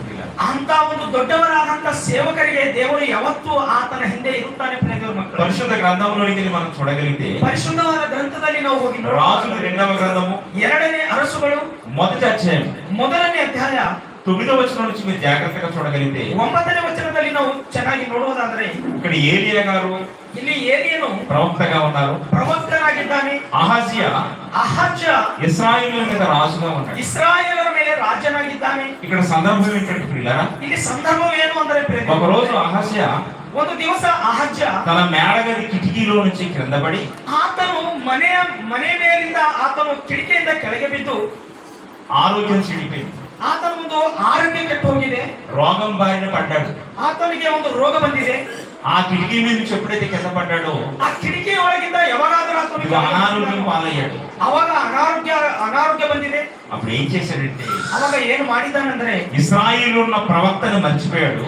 ಇಸ್ರಾಯೇಲರಲ್ಲಿ ಇರ್ತಕ್ಕಂಥ ಪ್ರವಕ್ತರನ್ನು ಮರೆತು ಹೋಗಿದ್ದಾನೆ. అన్య దేశములోనికి వెళ్ళి ಅನ್ಯ ದೇಶಗಳಿಗೆ ಹೋಗಿ ఈ రోగం నుంచి నేను బయటపడతానా పడనా, ಈ ರೋಗದಿಂದ ನಾನು ಗುಣ ಹೊಂದಿಕೊಳ್ಳುತ್ತೀನಾ ಅಥವಾ ಇಲ್ಲವಾ ಎಂಬುದಾಗಿ ఇదిగో మీరు వెళ్ళి ఎక్రోను దేవతకు బయలుజేబుల్ వద్దకు పోయి ఈ వ్యాధి పోతుందో పోదో మీరు తెలుసుకుంటారని సైనికులు అంటారు. ಬಯಲ್ಜೆಬೂಲ್ ಎಂಬ ದೇವತೆಯ ಬಳಿಗೆ ಹೋಗಿ ನೀವು ತಿಳಿದುಕೊಂಡು ಬನ್ನಿರಿ, ಈ ಒಂದು ರೋಗವನ್ನು ಸ್ವಸ್ಥತೆ ಆಗ್ತದಾ ಅಥವಾ ಆಗೋದಿಲ್ಲವಾ ಎಂಬುದಾಗಿ ಹೇಳ್ತಾ ಇದ್ದಾನೆ. అంటే ఇశ్రాయేలు దేవుడు లేడా? ಇಸ್ರಾಯೇಲರಲ್ಲಿ ದೇವರು ಇಲ್ವಾ? ఒక రాజు ఎంత తప్పుడు నిర్ణయం తీసుకున్నాడు చూడండి. ಒಂದು ರಾಜ್ಯ ಸ್ಥಾನದಲ್ಲಿದ್ದವನು ಎಂತ ಒಂದು ತಪ್ಪು ನಿರ್ಣಯ ತೆಗೆದುಕೊಂಡಿದ್ದಾನೆ ನೋಡ್ರಿ. పనివారు వెళ్తున్నారు. ఇక ಆತನ ಒಂದು ಕೆಲಸಗಾರರು ಹೋಗ್ತಾ ఇదిగో ಇದ್ದಾರೆ. వేరే దేవత దగ్గరికి వెళ్తున్నారు. ಬೇರೆ ಒಂದು ದೇವತೆಗಳ ಬಳಿಗೆ ಹೋಗ್ತಾ మా ಇದ್ದಾರೆ. రాజు ఈ రోగం నుంచి బయటపడతాడా లేకపోతే చచ్చిపోతాడా, ನಮ್ಮ ರಾಜನು ಈ ರೋಗದಿಂದ ಗುಣ ಹೊಂದಿಕೊಳ್ತಾನ ಅಥವಾ ಸತ್ತು ಹೋಗ್ತಾನೆ ಎಂಬುದಾಗಿ తెలుసుకోవడానికి వెళ్తున్నప్పుడు ತಿಳಿದುಕೊಳ್ಳುವುದಕ್ಕೆ ಹೋಗುವಾಗ మార్గ మధ్యంలో ఎలీషా గారు కనపడ్డారు. ಮಾರ್ಗ ಮಧ್ಯದಲ್ಲಿ ಏಲಿಯನ್ನು ಕಾಣಿದ್ದಾನೆ.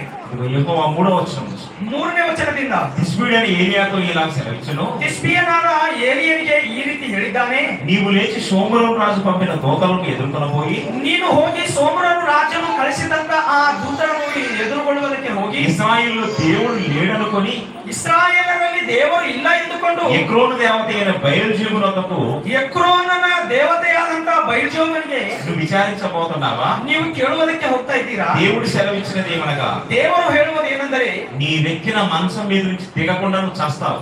ನೀನು ಮಲಗಿದ ಆ ಹಾಸಿಗೆಯ ಮೇಲಿಂದ ಅಥವಾ ಆ ಒಂದು ಬೆಡ್ ಮೇಲಿಂದ ನೀನು ಕೆಳಗೆ ಇಳಿಯುವುದಂತೆ ನೀನು ಸತ್ತು ಹೋಗುತ್ತಿ. వెంటనే సైనికులు వెనక్కి పంపిస్తున్నాడు. ಆವಾಗ ಸೈನಿಕರನ್ನು ಹಿಂದಕ್ಕೆ ಕಳಿಸ್ತಾ ಇದ್ದಾರೆ. ఎక్కడికి రా మీరు వెళ్తున్నారు? ನೀವು ಎಲ್ಲಿಗೆ ಹೋಗ್ತಾ ಇದ್ದೀರಿ? మా రాజు రోగాన పడ్డాడు, ఆ జబ్బు నుంచి నయమైతుందో కాదు అని తెలుసుకోమన్నాడు, అందుకే మేము బయలుజేబుల దగ్గరికి వెళ్తున్నాం అన్నారు. ನೀವು ಎಲ್ಲಿಗೆ ಹೋಗ್ತಾ ಇದ್ದೀರಿ ಎಂಬುದಾಗಿ ಏಲಿಯನ್ನು ಕೇಳಿದಾಗ ನಮ್ಮ ರಾಜನು ರೋಗ ಬಂದು ಮಂಚ ಹತ್ತಿದ್ದಾನೆ, ಅವನು ಗುಣ ಹೊಂದುತ್ತಾನ ಅಥವಾ ಇಲ್ಲವಾ ಎಂಬುದಾಗಿ ನಾವು ಕೇಳುವುದಕ್ಕೆ ಬಯಲು ದೇವತೆಯ ಬಳಿಗೆ ಹೋಗ್ತಾ ಇದ್ದೇವೆ ಎಂಬುದಾಗಿ ಹೇಳಿದ್ದಾರೆ. అప్పుడు ఏలియా గారు చెప్తున్నాడు, ಅವಾಗ ಏಲಿಯನ್ನು ಹೇಳ್ತಾ ಇದ್ದಾನೆ, నీ రాజు ఆ మంచం మీద నుంచి దిగకుండా చేస్తాడు. ನಿಮ್ಮ ರಾಜನು ಆ ಬೆಡ್ಡಿನ ಮೇಲಿಂದ ಕೆಳಗೆ ಇಳಿಯದ ರೀತಿಯಲ್ಲಿ ಅವನು ಸತ್ತು ಹೋಗ್ತಾನೆ, ಇದೇ ವಿಷಯ ಹೋಗಿ ನಿಮ್ಮ ರಾಜನಿಗೆ ಹೇಳಿರಿ ಎಂಬುದಾಗಿ ಹೇಳಿದ್ದಾನೆ. మీరు వెళ్ళగానే ఎంబటి రాజు ఏంట్రా ఇంత తొందరగా వచ్చారని అడుగుతున్నాడు. ಇವರು ಹೋದ ತಕ್ಷಣ ರಾಜನು ಕೇಳ್ತಾ ಇದ್ದಾನೆ, ಇಷ್ಟು ಬೇಗ ಬಂದೀರಾ ಎಂಬುದಾಗಿ ಕೇಳ್ತಾ ಇದ್ದಾನೆ. ఏం లేదండి, ఒక ఆయన మాకు దారి మీద కలిశాడు, ಒಬ್ಬ ಆತನು ನಮಗೆ ದಾರಿಯಲ್ಲಿ ಭೇಟಿಯಾಗಿದ್ದಾನೆ, నువ్వు ఎక్కిన మంచం మీద తెక్కకుండా చచ్చిపోతావాట, మమ్మల్ని అక్కడికి వెళ్ళొద్దన్నాడు, తిరిగి పంపించాడు. ನೀನು ಮಂಚದ ಮೇಲೆ ಸತ್ತು ಹೋಗ್ತೀನಿ, ನೀನು ಇಳಿಯೋದೇ ಇಲ್ಲ, ನೀವು ಮನೆಗೆ ಹೋಗ್ರಿ ಎಂಬುದಾಗಿ ಕಳಿಸಿಕೊಟ್ಟಿದ್ದಾನೆ. వెంటనే రాజుకు అనుమానం వచ్చింది. ಅವಾಗ ರಾಜನಿಗೆ ಅನುಮಾನ ಬಂದಿದೆ. ఎలా ఉన్నాడు అతను? ಆತನು ಹೇಗಿದ್ದಾನೆ? అతడు బొంగలు ధరించుకొని నడుములకు తోలి తట్టు కట్టుకొని ఇది ఉన్నాడని చెప్పారు. ಆತನು ಗುಂಗಡಿಯನ್ನು ಹಾಕಿಕೊಂಡು ತನ್ನ ಟೊಂಕವನ್ನು ಕಟ್ಟಿಕೊಂಡಿದ್ದಾನೆ ಎಂಬುದಾಗಿ ಹೇಳಿದ್ದಾರೆ ಇವರು. ఈ విధంగా ఒక పిచ్చోಡ್లాగా ఉన్నాడు. ಈತನು ಒಂದು ಹುಚ್ಚನಂತಿದ್ದಾನೆ. మీద బొంగలు కప్పుకున్నాడు, ಮೇಲೆ ಒಂದು ಗುಂಗಡಿಯನ್ನು ಹಾಕಿಕೊಂಡಿದ್ದಾನೆ, నడుముకు ఒక తుండు కట్టుకున్నాడు, ಟೊಂಕಿಗೆ ಒಂದು ರುಮಾಲನ್ನು ಕಟ್ಟಿಕೊಂಡಿದ್ದಾನೆ. ఓహో అతనా? ಆತನ. అయితే ఇతను ఏలియా అని వెంటనే గుర్తుపట్టేశాడు రాజు. ಆ ರಾಜನಿಗೆ ಮ್ಯಾಟರ್ ಅರ್ಥ ಆಗಿದೆ, ಈತನು ಏಲಿಯ ಪ್ರವಕ್ತ ಎಂಬುದಾಗಿ. వెంటనే రాజు ఏం చేశాడంటే ಅವಾಗ ರಾಜ ಏನ್ ಮಾಡಿದ್ದಾನೆ ಅಂದ್ರೆ 9వ వచనంలో 9ನೇ ವಚನದಲ್ಲಿ రాజు 50 మందికి అధిపతి అయినా ರಾಜನು 50 ಜನರಿಗೆ ಅಧಿಪತಿಯಾದ ఒకరిని వాని 50 మందితో కూడా 50 ಜನರ ಜೊತೆ ఏలియాకు పంపెను.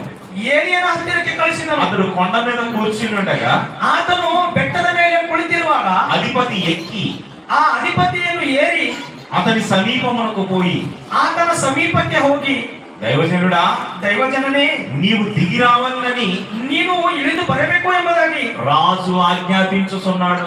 ರಾಜ ಆಜ್ಞಾಪಿಸ್ತಾ ಇದ್ದಾನೆ ಎಂಬುದಾಗಿ ಹೇಳ್ತಾರೆ.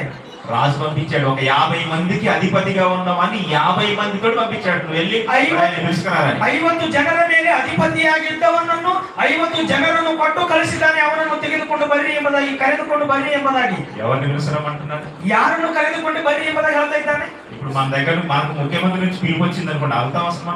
ನಮ್ಮ ಮುಖ್ಯಮಂತ್ರಿ ನಮಗೆ ಒಂದು ಕರೆವಿಕೆ ಕೊಟ್ಟರು ಅಂತ ಹೇಳಿದ್ರೆ ನಾವು ನಿಂತಿರ್ತೇವೆ ಇಲ್ಲಿ? ఒక కలెక్టర్ నుంచి ఒక సేవకుడికి పిలుపు వస్తే వెళ్తామా? ಒಂದು ಕಲೆಕ್ಟರ್ ಒಂದು ಸೇವಕರಿಗೆ ಕರೆದರೆ ಅಂತ ಹೇಳಿದ್ರೆ ನಾವು ఇశ్రాయేలు రాజు నుంచి పిలుపు వచ్చింది ఏలియాకి. ಇಸ್ರಾಯೇಲರ ರಾಜ್ಯದಿಂದ ಏಲಿಯನಿಗೆ ಒಂದು ಕರೆವಿಕೆ ಬಂದಿದೆ. రాజు నిన్ను రమ్మంటాడని ఆజ్ఞాపిస్తున్నాడు ప్రవక్తని. ರಾಜ ನಿನ್ನನ್ನು ಬಾಯಿ ಬರ ಕರೀತಾ ಇದ್ದಾನೆ ಎಂಬುದಾಗಿ ಆ ಏಲಿಯ ಪ್ರವಕ್ತನಿಗೆ ಹೇಳ್ತಾ ಇದ್ದಾರೆ. ప్రవక్తని ఆజ్ఞాపించేంత గొప్పోడు రాజు. ಪ್ರವಕ್ತನನ್ನೇ ಆಜ್ಞೆ ಕೊಡ್ತಕ್ಕಂತ ದೊಡ್ಡವನ ರಾಜನು. అప్పుడు ఏలియా ఏమంటున్నాడు తెలుసా? ಅವಾಗ ಏಲಿಯ ಏನ್ ಹೇಳ್ತಾ ಇದ್ದಾನೆ? నీవు దైవజనుడినైతే, ನಾನು ದೈವ ಸೇವಕನಾದರೆ ఆకాశం నుంచి అగ్ని దిగి వచ్చి ಆಕಾಶದಿಂದ ಅಗ್ನಿ ಇಳಿದು ಬಂದು నిన్ను నీ 50 మందిని దహించును కాక అన్నాడు. ನಿನ್ನನ್ನು ನಿನ್ನ 50 ಜನರನ್ನು ದಹಿಸಲಿ ಎಂಬುದಾಗಿ ಹೇಳಿದ್ದಾರೆ. వెంటనే అగ్ని దిగి వచ్చింది, ఆడిని ఆడి 50 మందిని చంపేసి. ಆ ಕೂಡಲೇ ಅಗ್ನಿಯನ್ನು ಇಳಿದು ಬಂದು ಅವರನ್ನು ಸುಟ್ಟು ಬಿಟ್ಟಿದೆ. ఇప్పుడు రాజుకి ఏమర్థం కావాలి ಆ చెప్పండి? ರಾಜನಿಗೆ ಏನ್ ಅರ್ಥ ಆಗ್ಬೇಕು ಹೇಳಿ? ఈ రాజు బుద్ధిగా బుద్ధి లేనుడు. ಈ ರಾಜನಿಗೆ ಸ್ವಲ್ಪನಾದ್ರೂ ಬುದ್ಧಿ ಇಲ್ಲ. మరలా 50 మందికి అధిపతి అయిన వాడిని 50 మందితో పంపించేశాడు. ಮತ್ತೆ ತಿರುಗಿ 50 ಜನರನ್ನು 50 ಜನರ ಮೇಲೆ ತಂದ ಅಧಿಪತಿಯನ್ನು ಕಳಿಸಿದ್ದಾನೆ. అప్పుడు వాడు కూడా వచ్చేమంటున్నాడు, ಅವಾಗ ಅವನು ಸಹ ಬಂದು దైవజనుడా, ದೈವ ಸೇವಕನೇ, నీవు త్వరగా దిగిరా, ನೀನು ಬೇಗನೆ ಇಳಿದು ಬಾ, రాజు నిన్ను ఆజ్ఞాపించుతున్నాడని. ರಾಜ ನಿನಗೆ ಆಜ್ಞೆ ಕೊಟ್ಟಿದ್ದಾನೆ ಎಂಬುದಾಗಿ మళ్ళీ ಹೇಳ್ತಾನೆ. అంటున్నాడు, నేను దైవజనుడైతే ఆకాశం నుంచి అగ్ని దిగి వచ్చి ಮತ್ತೆ నిన్ను ಏನು? 50 మందిని తగలబెట్టును గాక. ಮತ್ತೆ ಏಲಿಯನ್ನು ಹೇಳ್ತಾ ಇದ್ದಾರೆ, ನಾನು ದೈವ ಸೇವಕನಾದರೆ ಆಕಾಶದಿಂದ ಬೆಂಕಿ ಇಳಿದು ಬಂದು ನಿನ್ನನ್ನು ನಿನ್ನ ಸೈನಿಕರನ್ನು ಸುಟ್ಟು ಬಿಡಲಿ ಎಂಬುದಾಗಿ. అంటే వెంటనే అగ్ని దిగి వచ్చి వాడిని వాని 50 మందిని కాల్చేసింది. ಅವಾಗೆ ಅಗ್ನಿ ಇಳಿದು ಬಂದು ಅವರನ್ನು ಸುಟ್ಟು ಬಿಟ್ಟಿದೆ. ఎందుకు అగ్ని దిగి వచ్చి వాళ్ళని చంపాలి? ఒకసారి ಯಾಕೆ ಅಗ್ನಿ ಇಳಿದು ಬಂದು ಅವರನ್ನು ಸಾಯಿಸಬೇಕು ಹೇಳಿ? ఎవరు పంపిస్తున్నారు ఈ అగ్నిని? ಯಾರು ಕಳಿಸ್ತಾ ಇದ್ದಾರೆ ಈ ಅಗ್ನಿ? పరలోకమందున్న దేవుడు పంపిస్తున్నాడు. ಪರಲೋಕದಲ್ಲಿರ್ತಕ್ಕಂಥ ದೇವರು ಕಳಿಸ್ತಾ ಇದ್ದಾನೆ. ప్రవక్తను ఆజ్ఞాపించేంత గొప్పోడు కాదు రాజు. ಪ್ರವಕ್ತನನ್ನು ಆಜ್ಞೆ ಕೊಡ್ತಕ್ಕಂಥ ದೊಡ್ಡವನೆಲ್ಲ ರಾಜನು. సేవకునికి ఆజ్ఞాపించేంత గొప్పోడు కాదు ఈ రోజు ప్రపంచంలో అధికారులు. ಸೇವಕರಿಗೆ ಆಜ್ಞೆ ಕೊಡ್ತಕ್ಕಂಥ ದೊಡ್ಡವರೆಲ್ಲ ಈ ಪ್ರಪಂಚವನ್ನು ಪರಿಪಾಲಿಸತಕ್ಕಂಥ ನಾಯಕರು. మనం సరిగ్గా దేవుని మీద ఆధారపడి నిలబడినప్పుడు, ನಾವು ಸರಿಯಾಗಿ ವಿಶ್ವಾಸದಿಂದ ದೇವರ ಮೇಲೆ ಆಧಾರ ಪಟ್ಟಾಗ దేవుడు మన పక్షాన యుద్ధం చేస్తాడు. ದೇವರು ನಮ್ಮ ಪಕ್ಷದಲ್ಲಿದ್ದು ಯುದ್ಧ ಮಾಡುತ್ತಾನೆ. రాజు మూడోసారి పంపిస్తాడు. మరలా 50 మందికి అధిపతి అయిన వాడిని 50 మందితో పంపిస్తాడు. ಈ ರಾಜನು ಮತ್ತೆ 3ನೇ ಸಾರಿ ಕಳಿಸ್ತಾ ಇದ್ದಾನೆ 50 ಜನರನ್ನು, 50 ಜನರ ಮೇಲೆ ಅಧಿಕಾರಿಗಳನ್ನು. ఈ మూడో వాడు ఏం చేశాడు తెలుసా? ಈ 3ನೇದವನು ಏನ್ ಮಾಡಿದಾನೆ ಗೊತ್ತಾ? తెలివి కలిగిన వాడు, తెలివిగా వాడు ఈ మూడో వాడు. ಈ 3ನೇದವನು ಬಹಳ ಬುದ್ಧಿ ಉಳ್ಳವನು. ముందెళ్ళిన 50 మంది 100 మంది ప్లస్ ఇద్దరు అధిపతులు చచ్చిపోయారు. ಮುಂದೆ ಹೋಗಿದಂತ ಆ 2 ಗುಂಪಿನವರು 102 ಮಂದಿ ಸತ್ತು ಹೋಗಿದ್ದಾರೆ. ఈ మూడో వాడు పోయి ఏం చేశాడంటే, ಈ 3ನೇದವನು ಹೋಗಿ ಏನ್ ಮಾಡಿದಾನಂದ್ರೆ, నువ్వు ఏలియా ముందు మోకాల్లోని, ಈ ಏಲಿಯನ ಮುಂದೆ ಮೊಳಕಾಲನ್ನು ಊರಿ, దైవజనుడా, ದೈವ ಸೇವಕನೇ, దయచేసి ದಯಮಾಡಿ నా ప్రాణమును, ನನ್ನ ಪ್ರಾಣವನ್ನು, ఈ దాసులని 50 మంది ప్రాణమును ಈ ದಾಸರಾದಂತ ಈ 50 ಜನರ నీ ಪ್ರಾಣವನ್ನು దృష్టికి ప్రియమైనవిగా ఉండనిమ్ము, ನಿನ್ನ ದೃಷ್ಟಿಯಲ್ಲಿ ಪ್ರೀತಿಕರವಾಗಿರಲಿ చిత్తగించుము. ಚಿತ್ತ ಮಾಡಿ ನಮ್ಮ ఆకాశం నుంచి అగ్ని దిగి వచ్చి ಆಕಾಶದಿಂದ ಅಗ್ನಿ ಇಳಿದು ಬಂದು ముందున్న ఆ పంచదశాధిపతులను ఇద్దరిని చంపినట్టు ನೀನು ಮುಂದಿರ್ತಕ್ಕಂತ ಆ ಎರಡು ಗುಂಪಿನವರನ್ನು ಸಾಯಿಸಿದ ಹಾಗೆ మమ్మల్ని చంపకయ్యా. ನಮ್ಮನ್ನು ಕೊಲೆ ಮಾಡಬೇಡ. ఆ వినయం చూడండి. ಆ ಒಂದು ವಿನಯ, ಆ ಒಂದು ವಿಧೇಯತೆ ನೋಡ್ರಿ. ఒక సేవకుడి దగ్గర దేవుడు వినయాన్ని చూడాలి. సేవకుడి దగ్గరికి ఎవరైనా వినయముతో ఉండాలని కోరుకుంటున్నారు. ಸೇವಕರ ಹತ್ತಿರ ಯಾರೇ ಹೋಗ್ಲಿ ಅವರಿಗೆ ಮರ್ಯಾದೆ ಕೊಡುವುದು ಅಥವಾ ಅವರನ್ನು ಗೌರವಿಸುವ ಪದ್ಧತಿ ಅವರಿಗೆ ಗೊತ್ತಿಲ್ಲ. దైవజనుడు రాజు ఆజ్ఞాపిస్తున్నాడని నువ్వు దైవజనుడు కాడికి పోయి మాట్లాడేంత హక్కు లేదు నీకు. ದೈವಜನರೇ, ನೀನು ಬಾನಿಗೆ ರಾಜ ಕರೀತಾ ಇದ್ದಾನೆ ಎಂಬುದಾಗಿ ಈ ರೀತಿ ಆಜ್ಞೆಯಿಂದ ಹೇಳುವ ಹಕ್ಕು ನಮಗೆ ಇಲ್ಲ. నువ్వు రాజు అయితే ఎవడి గొప్ప? ನೀನು ರಾಜನಾದರೆ ಯಾರಿಗೆ ದೊಡ್ಡವನು? సేవకుడు అంటే దేవుడి సంబంధి. ಸೇವಕನೆಂದರೆ ದೇವರ ಸಂಬಂಧಿಕನು. అప్పుడు తగ్గాడు ఏలియా. ಅವಾಗ ತಗ್ಗಿಸಿಕೊಂಡಿದ್ದಾನೆ. వాడిలో వినయాన్ని చూశాడు. ಅವರ ಒಂದು ನಿರ್ಣಯವನ್ನು ನೋಡಿದ್ದಾನೆ. అప్పుడు వెళ్ళిపోతున్నాడు. సరే పద వస్తున్నాను. ಅವಾಗ ಏನೇ ಹೇಳ್ತಾ ಇದ್ದಾನೆ, ಸರಿ ನಡಿ ನಾನು ಬರ್ತೇನೆ ಎಂಬುದಾಗಿ. వాడు కూడా వచ్చి దైవజనుడా రాజు ఆజ్ఞాపిస్తున్నాడు రా అంటే ಅವನು ಸಹ ಮೂರನೇದವನು ಸಹ ಬಂದು ರಾಜ ಆಜ್ಞೆ ಇದೆ ಬಾ ಎಂಬುದಾಗಂದ್ರೆ వీడు కూడా 50 మందితో చచ్చిపోతున్నాడు. ಇವನು ಸಹ ಆ ಒಂದು 100 ಮಂದಿಯ ಜೊತೆ ಇವನು ಸಹ ಸಾಯುವನು. ఏలియా వెళ్ళాడు.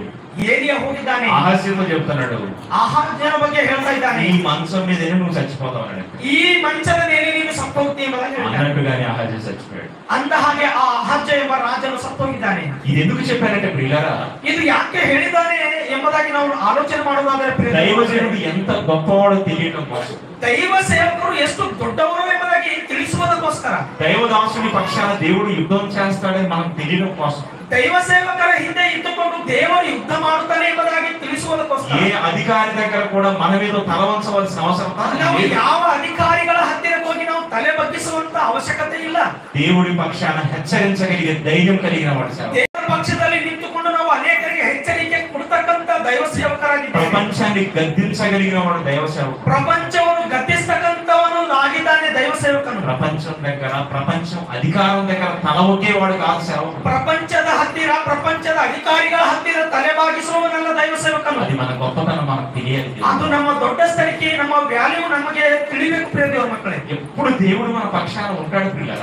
ಯಾವಾಗಲೂ ಸಹ ದೇವರು ನಮ್ಮ ಪಕ್ಷದಲ್ಲಿ ಇರ್ತಾರೆ ಪ್ರಿಯ ದೇವರ ಮಕ್ಕಳೇ. ఒకరోజు ఎలీషా గారు ఉన్నారు. ಒಂದು ದಿವಸ ಎಲೀಷನ್ ಇದ್ದಾನೆ. షోమ్రోను రాజుగా ಶೋಮ್ರೋನನ ರಾಜನಾಗಿ ఇశ్రాయేలును చంపివేయాలని, ఇశ్రాయేలు రాజ్యం మీద అధికారం సంపాదించుకోవాలని ಇಸ್ರಾಯೇಲರನ್ನು ಸಾಯಿಸಿ ಆ ಅಧಿಕಾರವನ್ನು ಪಡೆದುಕೊಳ್ಳಬೇಕೆಂದಾಗಿ సిరియా రాజు ప్లాన్ వేస్తున్నాడు. ಸಿರಿಯಾ ರಾಜನು ಪ್ಲಾನ್ ಆಗ್ತಾ ಇದ್ದಾನೆ.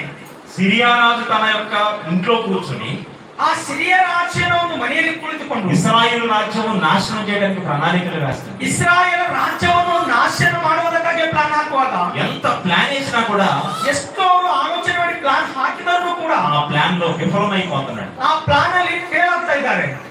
ఏం జరుగుతుందో అర్థం కావట్లేదు. సిరియా రాజు ಏನ್ ಆಗ್ತಾ ಇದೆಯೋ ಆ ಸಿರಿಯಾ ರಾಜನಿಗೆ ಅರ್ಥವಾಗ್ತಾ ಇಲ್ಲ.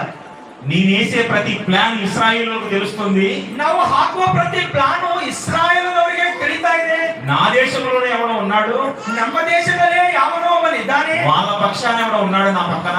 ನಮ್ಮ ದೇಶದಲ್ಲಿ ಇದ್ದುಕೊಂಡು, ನಮ್ಮ ಒಳಗೆ ಇದ್ದುಕೊಂಡು, ನಮ್ಮಲ್ಲೇ ಇದ್ದವರು ಒಬ್ಬರು ಯಾರೋ ಸಮಾಚಾರವನ್ನು ಆ ದೇಶಕ್ಕೆ ತೆಗೆದುಕೊಂಡು ಹೋಗಿ ಹೇಳ್ತಾ ಇದ್ದಾರೆ. ఎవడున్నాడో రండి నాకు కనపడాలంటున్నాడు. ಯಾರಿದ್ದಾರೋ ಬರೀ ನನಗೆ ನೀವು ಕಾಣಿಸ್ಕೊಳ್ಬೇಕು. అప్పుడు ఒక ఆయన అంటున్నాడు, ಅವಾಗ ಒಬ್ಬ ಆತನು ಅಂತ అయ్యా ಇದ್ದಾನೆ, మన సైన్యమును ఎవ్వరు లేరు, ಅಯ್ಯ ನಮ್ಮ ಸೈನ್ಯದಲ್ಲಿ ರಾಜನ ಯಾರು ಇಲ್ಲ, ఆ దేశంలోని ఒక ప్రవక్త ఉన్నాడు. ಆ ದೇಶದಲ್ಲಿ ಒಬ್ಬ ಪ್ರವಕ್ತನಿದ್ದಾನೆ. ఆ ప్రవక్త ಆ ಪ್ರವಕ್ತ నీ ఇంట్లో కూర్చొని నువ్వు వేస్తున్న ప్రతి ప్లాన్ ను గైకొని ఆ రాజుకు తెలియపరుస్తున్నాడు. ನೀನು ಮನೆಯಲ್ಲಿ ಕುಂತು ನೀನು ಹಾಕಿದ ಪ್ರತಿ ಪ್ಲಾನು ಆ ಪ್ರವಕ್ತನಿಗೆ ಗೊತ್ತಾಗ್ತಾ ಇದೆ. ಆ ಪ್ರವಕ್ತ ಆ ರಾಜನಿಗೆ ಹೇಳ್ತಾ ಇದ್ದಾನೆ. అవునా? ಹೌದಾ? మరి ఆ ప్రవక్తను తీసుకొని రండి అని ప్రజలను పంపించేశాడు. ಆತನ ಸೈನಿಕರನ್ನು ಕಳಿಸಿಕೊಟ್ಟಿದ್ದಾನೆ. ಎಲೀಷಾ ಎಂಬ ಆ ಪ್ರವಕ್ತನಿಗೆ ನೀವು ತೆಗೆದುಕೊಂಡು ಬರ್ರಿ ಎಂಬುದಾಗಿ. తెల్లవారేసరికి ಬೆಳಗಾದ ತಕ್ಷಣ ఆయన ఉన్న ప్రాంతం అంతా చుట్టేశారు సైనికులు. ಆತನಿರ್ತಕ್ಕಂಥ ಪ್ರಾಂತ ಎಲ್ಲ ಸುತ್ತಾಡಿದ್ದಾರೆ. ఆయన తీసుకెళ్లిపోవడానికి వచ్చారు. ಆತನನ್ನು ತೆಗೆದುಕೊಂಡು ಹೋಗೋದಕ್ಕೆ ಬಂದಿದ್ದಾರೆ. ఎలీషా గారి దగ్గర శిష్యుడు లేచాడు.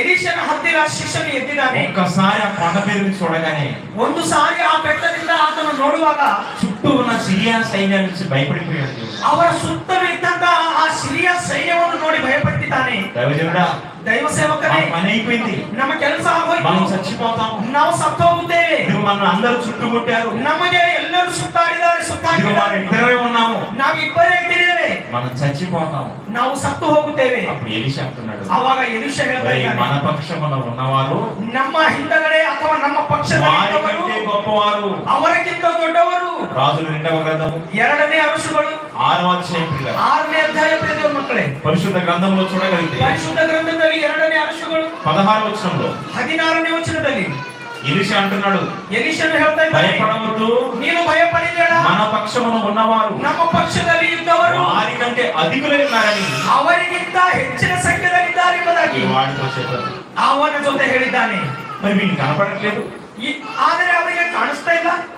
ప్రవక్త కనపడుతుంది సైన్యం, ಪ್ರವಕ್ತನಿಗೆ ಕಾಣಿಸ್ತಾ ಇದೆ ಸೈನ್ಯ, ఇది దేవుని సైన్యం. ಅದು ದೇವರ ಸೈನ್ಯ.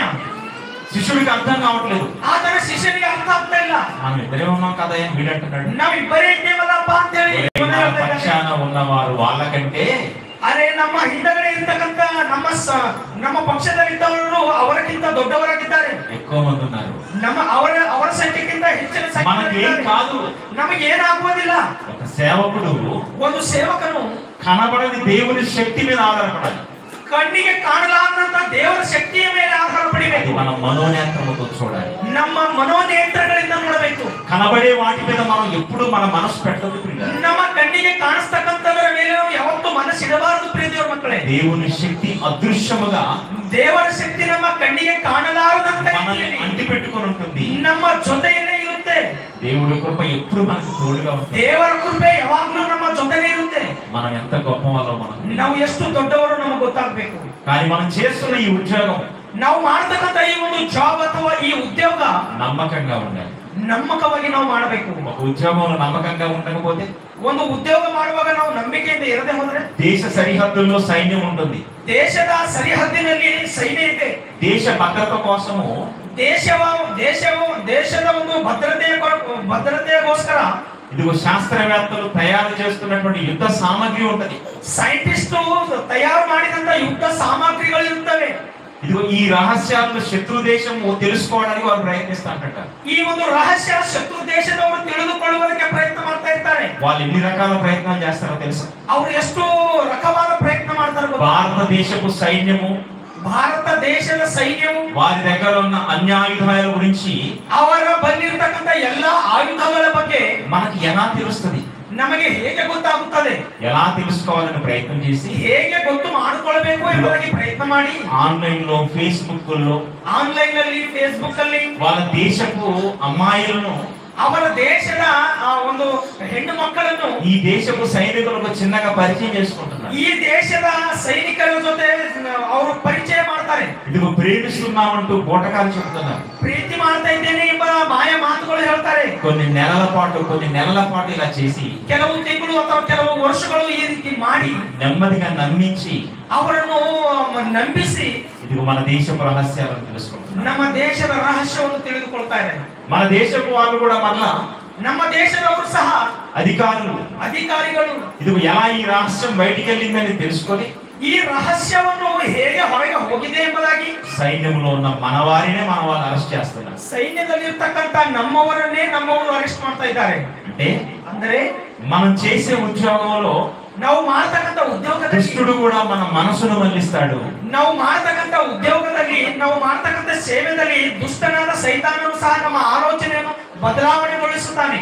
అక్కడ మనం పడిపోకూడదు, ಅಲ್ಲಿ ನಾವು ಬಿದ್ದು ಹೋಗಬಾರದು ಪ್ರಿಯ వాటికి ದೇವರೇ. మనం తలదించకూడదు. ಅವನಿಗೆ ನಾವು ತಲೆ ಬಾಗಿಸಬಾರದು ಪ್ರಿಯ ದೇವರೇ. తలదించాము, ನಾವು ತಲೆ ಬಾಗಿಸಿದರೆ ఇదిగో మన గవర్నమెంటే మనవాన్ని అరెస్ట్ చేసినట్టుగా ನಮ್ಮ ಗವರ್ನಮೆಂಟ್ ನಮ್ಮವರನ್ನು ಅರೆಸ್ಟ್ ಮಾಡಿದ ಹಾಗೆ మన దేవుడే మనకి భద్రతనివ్వడు. ನಮ್ಮ ದೇವರೇ ನಮಗೆ ಭದ್ರತೆಯನ್ನು ಕೊಡುವುದಿಲ್ಲ. మనం ఎప్పుడైతే దేవుడి మీద నిజంగా ఆధారపడతామో ನಾವು ಯಾವಾಗಲೂ ನಿಜವಾಗಿ ದೇವರ ಮೇಲೆ ಆಧಾರ ಪಡಿತೇವೆ. దేవుడు మన పక్షాన ఉంటాడు. ದೇವರು ನಮ್ಮ ಪಕ್ಷದಲ್ಲಿ ಇರುತ್ತಾನೆ. దేవుడు మన పక్షాన కార్యములు చేస్తాడు. ದೇವರು ನಮ್ಮ ಪಕ್ಷದಲ್ಲಿ ಕಾರ್ಯವನ್ನು ಮಾಡುತ್ತಾನೆ.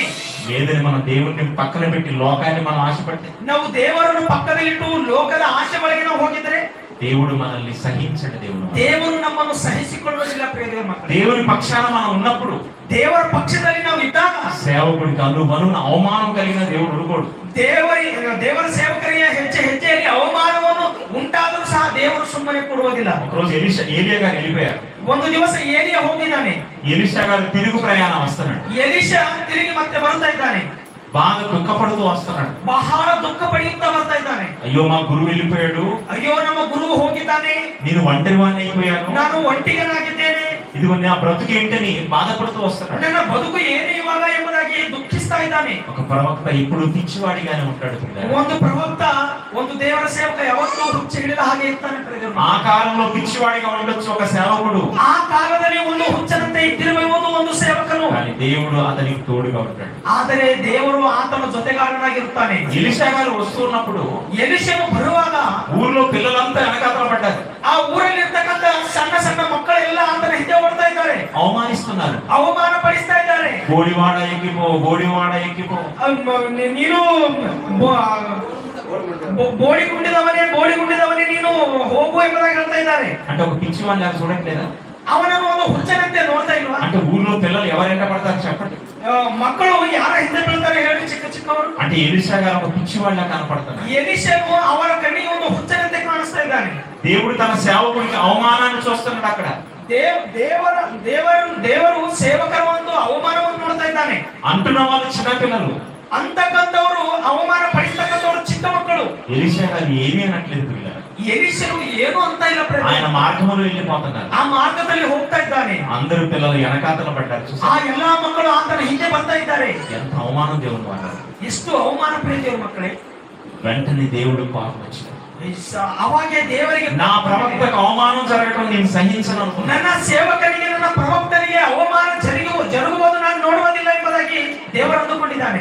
వెంటనే అడవిలో నుంచి 2 ఆడ ఎలుగుబంట్లు వచ్చి ಆ ಒಂದು ಅರಣ್ಯದಿಂದ ಆ ಕರಡಿಯನ್ನು ಬಂದು 42 మంది పిల్లలు చీల్చెడాడి 42 ಮಕ್ಕಳನ್ನು ತಿಂದು ಹರಿದು ಬಿಟ್ಟಿದೆ.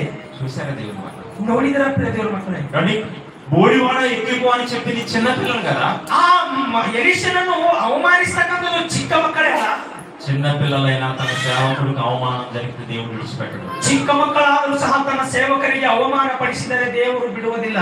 సేవకుడు ఎంత గొప్పవాడో మనకు అర్థం కావడానికి ಸೇವಕರು ಎಷ್ಟು ದೊಡ್ಡವರೋ, ಎಷ್ಟು ಗೌರವ ಉಳ್ಳವರೋ ಇದು ಅರ್ಥವಾಗುವುದಕ್ಕೆ ಹೇಳಿದ್ದೇನೆ.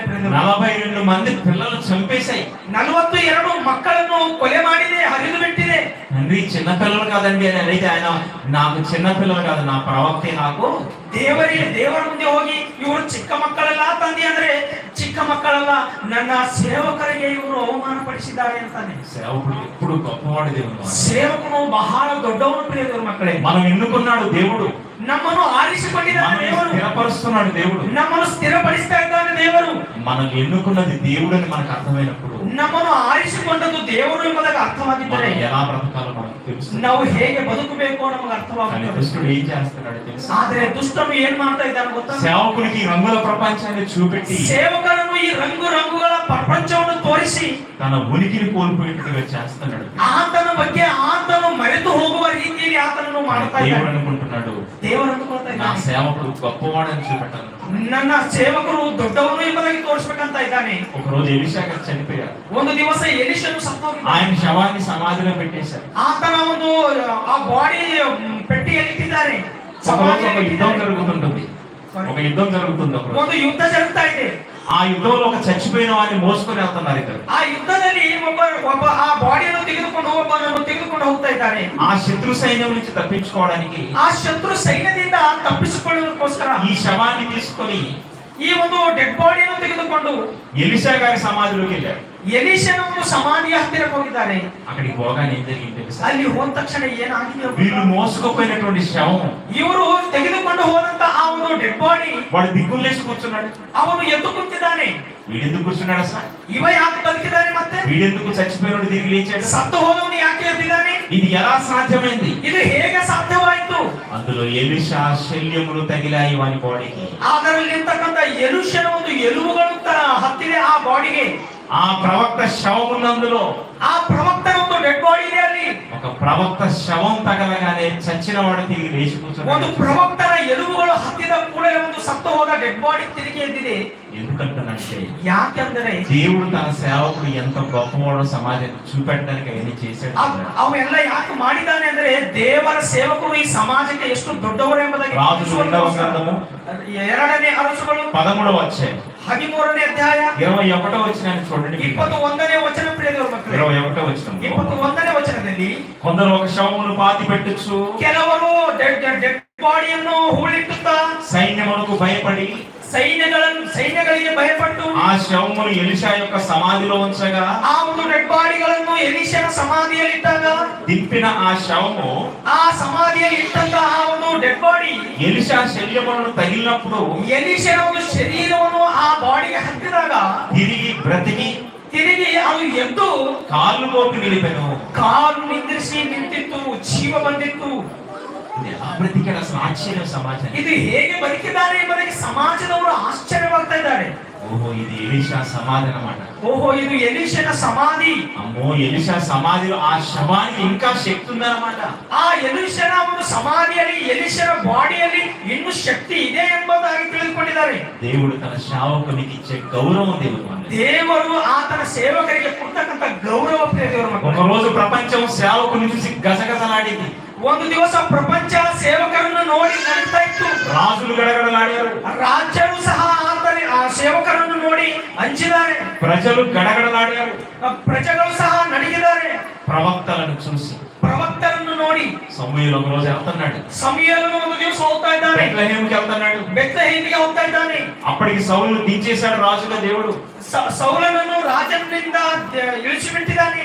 ఇదిగో బెత్లెహేముకి వెళ్ళి యెషయా కుమారుల్లో ఒకని రాజు చేయంటున్నాడు. బెత్లెహేమిಗೆ ಹೋಗಿ రాజుగా చేయని దేవుడు పంపించాడు. రాజ్యరాಗಿ మాడు ಎಂಬುದಾಗಿ దేవుడు ಕಳಿಸಿದ್ದಾನೆ. ఆ ఊర్లోకి పోగానే ఆ ఊರಲ್ಲಿ ಹೋದಾಗ ఊరు వాళ్ళు ఏమంటున్నారు తెలుసా? ఆ ఊరದಾಗ ఇದ್ದವರು ಎಲ್ಲರೂ సమూయేలును చూసి సమూయేలును ನೋಡಿ సమాధానంగా వచ్చుతున్నావా, సమాధానವಾಗಿ ನೀನು ಬರ್ತಾ ಇದೀయా అంటే ఒక సేవకుడు సమాధానంతో రావాలి మన ఇంటికి. ಒಂದು ಸೇವಕನು ನಮ್ಮ ಮನೆಗೆ ಬರಬೇಕಂದ್ರೆ సమాధాನದಿಂದ ಬರಬೇಕು. అయ్యా సమాధానంగా వస్తున్నామంటే సమాధానంగా రాకపోతే మాకు శిక్ష అని వాళ్ళ భయం. ಒಂದು ವೇಳೆ ಸೇವಕನು ನಮ್ಮ ಮನೆಗೆ ಬರುವಾಗ ಸಮಾಧಾನದಿಂದ ಬರದೆ ಹೋದರೆ ನಮ್ಮ ಮನೆಗೆ ಶಿಕ್ಷೆ ಬರುತ್ತದೆ ಎಂಬುದಾಗಿ ಅವರ ಭಯ. రోజు దేవుడి సేవకులనగా ప్రవక్తలనగానే ప్రపంచం ఎలా భయపడింది చూశారు. ಒಂದು ದಿವಸ ದೇವರ ಸೇವಕರು ದೇವರ ಒಂದು ಪ್ರವಕ್ತರು ಆದ ತಕ್ಷಣ ಸಮಾಜ ಎಷ್ಟು ಭಯಪಟ್ಟಿದೆ ಗೊತ್ತಾ? అధికారం నిలబెట్టారు దేవుడు. అధికారವನ್ನು నిలిಸಿಕೊಂಡಿದ್ದಾರೆ ದೇವರ ಮಕ್ಕಳೇ. యేసుక్రీస్తు ఈ లోకంలోకి వచ్చిన తర్వాత, యేసుక్రీస్తు ఈ లోಕದಲ್ಲಿ ಬಂದಾಗ ఇదిగో ఆయన ప్రవక్తలు ఆ కాలం అయిపోయింది. ఆ ప్రవక్తల కాలం ఆగుతుంది. యేసుక్రీస్తు లోకంలోకి వచ్చిన తర్వాత యేసుక్రీస్తును లోకದಲ್ಲಿ ಬಂದಾಗ తన శిష్యులుగా అనేక మందిని చేసుకున్నాడు. తన శిష్యులనాಗಿ అనేకರನ್ನು ಮಾಡಿಕೊಂಡಿದ್ದಾನೆ. అనేక మందిని చేసుకొని అనేకರನ್ನು ಮಾಡಿಕೊಂಡು ఆయన ఏం చెప్తున్నాడు తెలుసా? ఆతను ಏನು ಹೇಳ್ತಾ ಇದ್ದಾನೆ? పరిశుద్ధ గ్రంథంలోనికి చూడగలిగితే ಪರಿಶುದ್ಧವಾದ ಗ್ರಂಥದಲ್ಲಿ ಹೋಗಿ ನಾವು ನೋಡಬಹುದು. మత్తయి సువార్త 10వ అధ్యాయం, మత్తయి బರೆದ ಸುವಾರ್ತೆ 10ನೇ ಅಧ್ಯಾಯ 9వ వచనం నుంచి చూడండి. 9ನೇ ವಚನದಿಂದ ನೋಡೋಣ ಪ್ರಿಯರ ಮಕ್ಕಳೇ. మత్తయి సువార్త 10వ అధ్యాయం మత్తయి బರೆದ ಸುವಾರ್ತೆ 10ನೇ ಅಧ್ಯಾಯ 9వ వచనం నుంచి మీరు చూడగలిగితే 9ನೇ ವಚನದಿಂದ ನಾವು ನೋಡೋದಾದರೆ 14 చూద్దాం ముందుగా.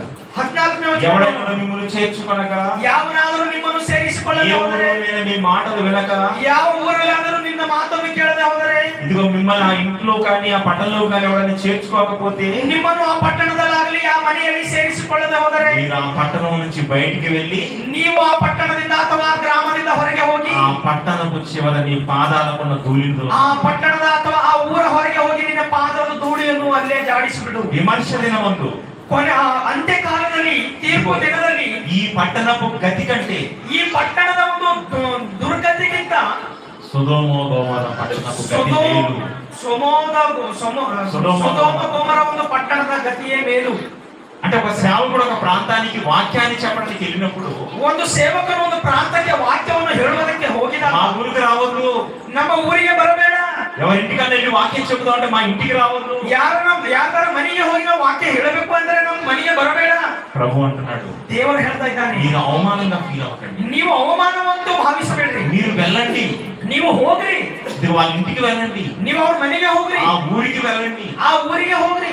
చేర్చుకోరా, ಅವರು ನಿಮಗೆ ಸ್ವೀಕರಿಸಿಕೊಳ್ಳುವುದಿಲ್ವಾ? బాధపడకండి, ನೀವು ದುಃಖ ಪಡಿಬೇಡ್ರಿ. ఊరు వెలుపలకు వచ్చి ನೀವು ಊರು ಹೊರಗಡೆ ಬಂದು ఇదిగో నీ పాద ధూళిని దులుపను. ನಿಮ್ಮ ಪಾದ ಧೂಳಿಯನ್ನು ಅಲ್ಲೇ ಜಾಡಿಸಿರಿ. ఈ పాద ధూళి ಈ ಒಂದು ಪಾದದ ಧೂಳಿ విమర్శ దినమందు ತೀರ್ಪು ದಿನದಲ್ಲಿ ఆ రోజు ಆವತ್ತಿನ ದಿನ సాక్ష్యంగా నిలబడుతుంది. ಸಾಕ್ಷಿಯಾಗಿ ನಿಂತುಕೊಳ್ಳುತ್ತೆ.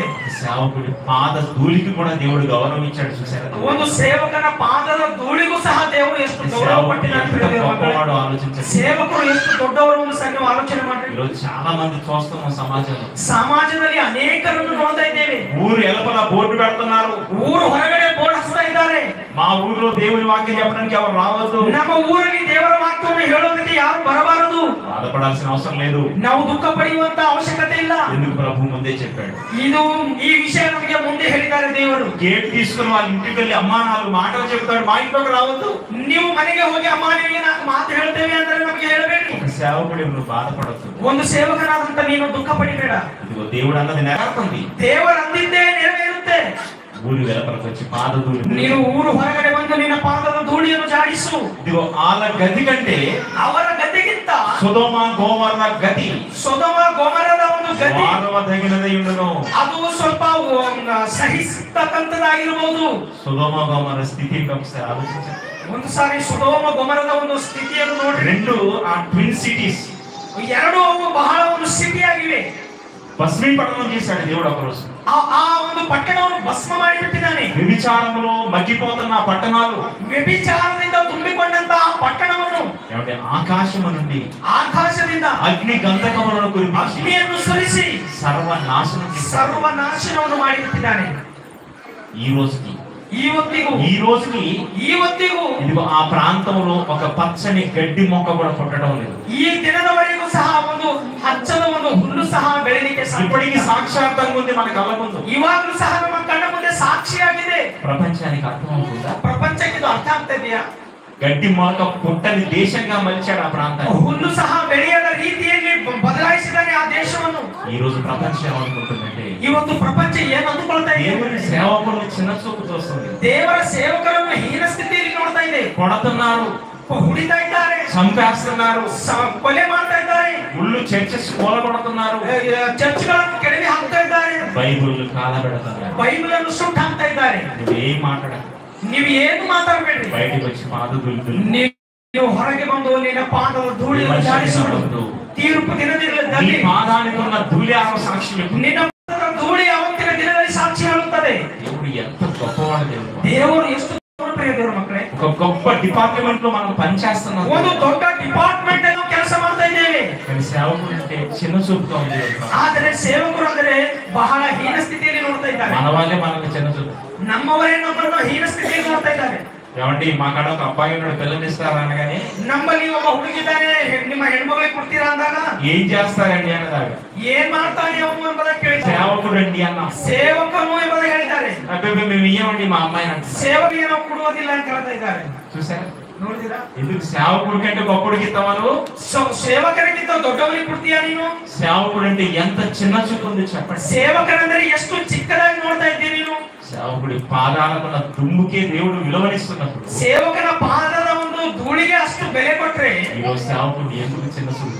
ಸೇವಕರಿಗೆ ಯಾಕೆ ಅಷ್ಟು ಚಿಕ್ಕವರಾಗಿ ನೋಡ್ತಾ ಇದ್ದೀರಿ? ఎందుకని మనం ఆలోచించినప్పుడు ಯಾಕೆ ಎಂಬುದಾಗಿ ನಾವು ಆಲೋಚನೆ ಮಾಡೋದಾದ್ರೆ పరిశుద్ధ గ్రంథములో దేవుడు చెప్పినట్టుగా ಪರಿಶುದ್ಧ ಗ್ರಂಥದಲ್ಲಿ ದೇವರು ಹೇಳಿದ ರೀತಿಯಲ್ಲಿ దేవుడి చేత ముద్రించబడినటువంటి సేవకులు, ದೇವರ ಕೈಯಿಂದ ಮುದ್ರಿಸಲ್ಪಟ್ಟಂತ ಸೇವಕರು సమాజం దగ్గర తల ఎత్తుకొని లేని పరిస్థితి, ಸಮಾಜದಲ್ಲಿ ತಲೆ ಎತ್ತಿಕೊಳ್ಳಲಾರದಂತ ಪರಿಸ್ಥಿತಿ ಕಾಣಿಸ್ತಾ ఏదో ಇದೆ. లోకం దగ్గర మనం దిగిపోతున్నాం. దేవుడు ಲೋಕದ ಮುಂದೆ ನಾವು ಯಾವುದೋ ನಮ್ಮನ್ನು ನಾವೇ ಕೆಳಗೆ ಮಾಡಿಕೊಳ್ತಾ ಇದ್ದೀವಿ. లోకం ఎవడో ఇచ్చే దానికోసం మనం పాకులాడే స్థితికి మనం వెళ్ళకూడదు. ಯಾವ ನಾವು ಕೊಡುವಂತದ್ದನ್ನು ನಾವು ಅದನ್ನು ಬಯಸಬಾರದು ಪ್ರಿಯರ ಮಕ್ಕಳೇ. మనకి దేవుడు మనల్ని పోషించుకుంటాడు. ದೇವರು ನಮ್ಮನ್ನು ಸಾಕಿ ಸಲಹುತ್ತಾನೆ. అందుకే ఆయన ఏమన్నాడు తెలుసా? ಅದಕ್ಕೆ ಆತನು మీరు సేవకి వెళ్తున్నప్పుడు, ನೀವು ಸೇವೆಗೆ ಹೋಗುವಾಗ మత్తయి సువార్త 10:9 ಮತ್ತಾಯನ ಬರೆದ ಸುವಾರ್ತೆ 10ನೇ ಅಧ್ಯಾಯ 9ನೇ ವಚನದಲ್ಲಿ మీ సంచుల్లో బంగారం గాని, ನೀನು ಹೋಗುವಾಗ ನಿನ್ನ ಚೀಲದಲ್ಲಿ ಬಂಗಾರವೇ ಆಗಲಿ, వెండి గాని, ಬೆಳ್ಳಿ ಆಗಲಿ, రాగి గాని, ರಾಗಿ ಆಗಲಿ, ప్రయాణం కొరకు జాలె గాని, ಪ್ರಯಾಣಕ್ಕೋಸ್ಕರ ಇನ್ನೇನೇ ಆಗಲಿ, 2 అంగీలు గాని, 2 ಅಂಗಿಗಳೇ ಆಗಲಿ, చెప్పులు గాని,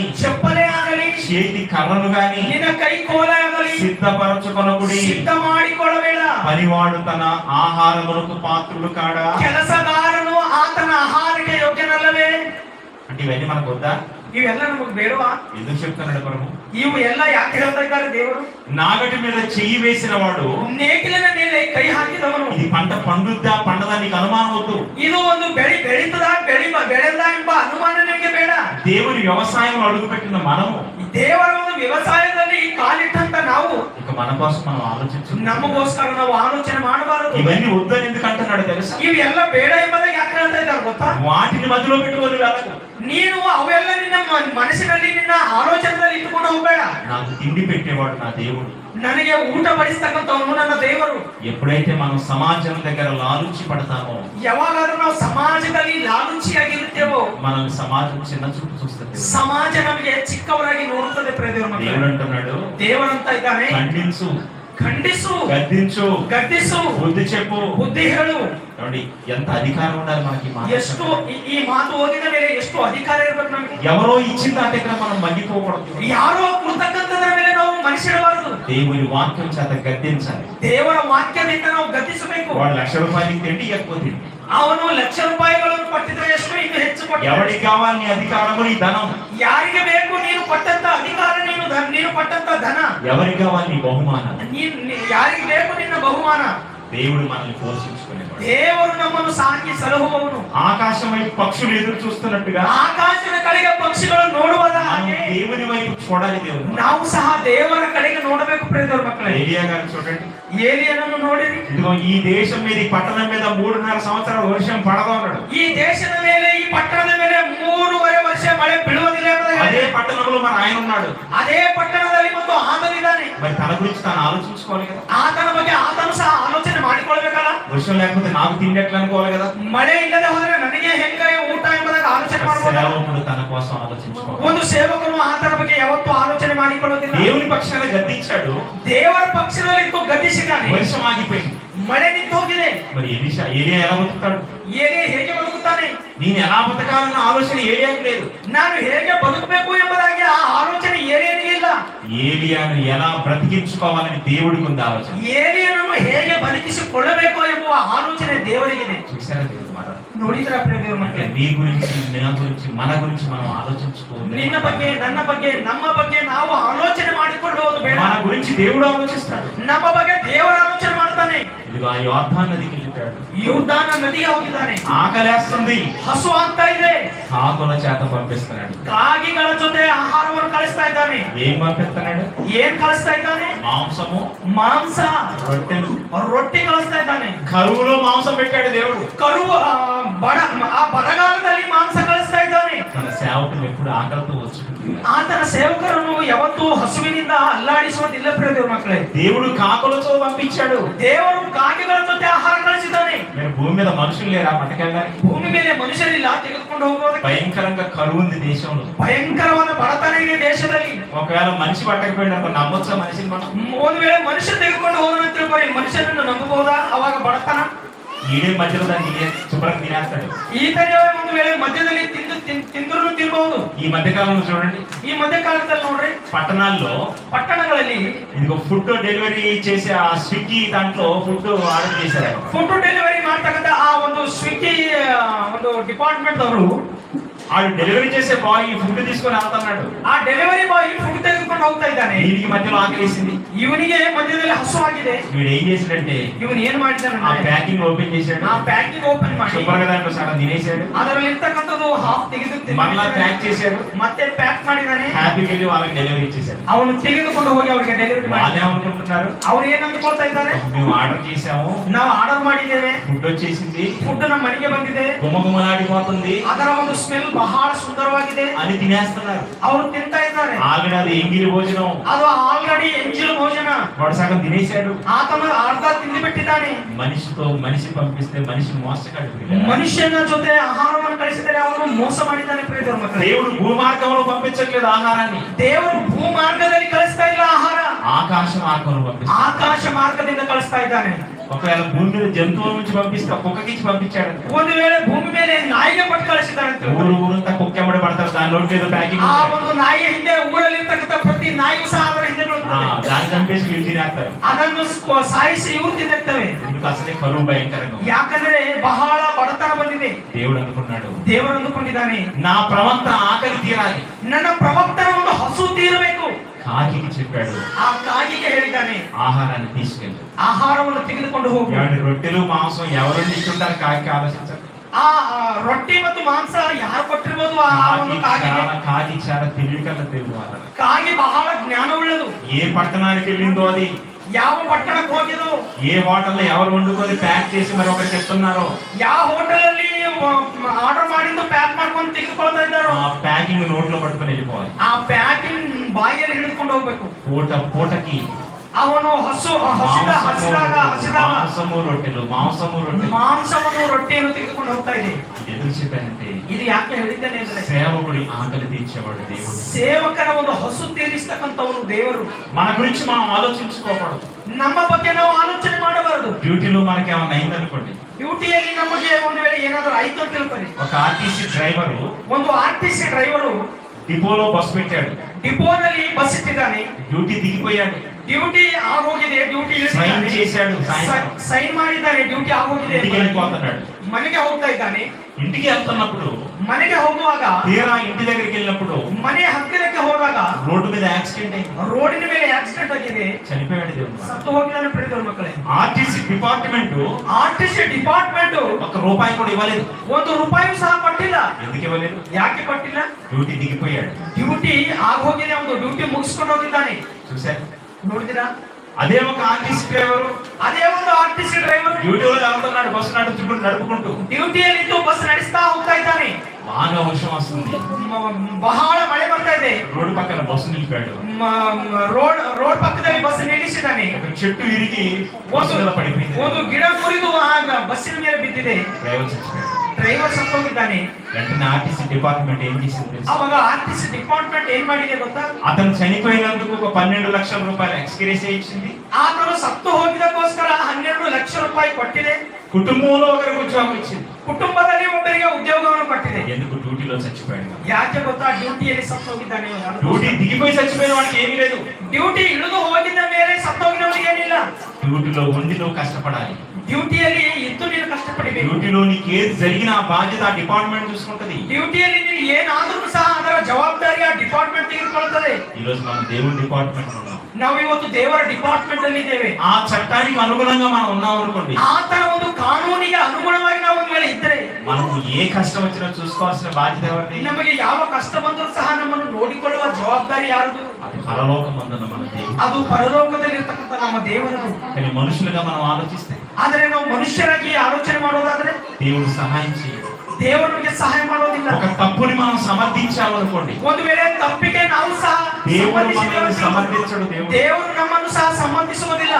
ನೋಡಿ, అననీయ ఉన్నాడు, ಅನನೀಯ ಎಂಬುವನಾಗಿದ್ದಾನೆ. పరిశుద్ధ గ్రంథంలో ಪರಿಶುದ್ಧ ಗ್ರಂಥದಲ್ಲಿ దేవుణ్ణి వదిలేసి లోకానికి కలుసుకున్న వాళ్ళు కోళ్ళ మంది ఉన్నారు. ಪರಿಶುದ್ಧ ಗ್ರಂಥದಲ್ಲಿ ದೇವರನ್ನು ಬಿಟ್ಟು ತಿರುಗಿ ಲೋಕದ ಆಶೆಯಲ್ಲಿ ಹೋಗಿ సిరియా రాజు సైన్యాధిపతి అయిన నయమాను ఉన్నాడు, ಸಿರಿಯಾ ರಾಜನಾದಂತ ನಯಮಾನಿದ್ದಾನೆ.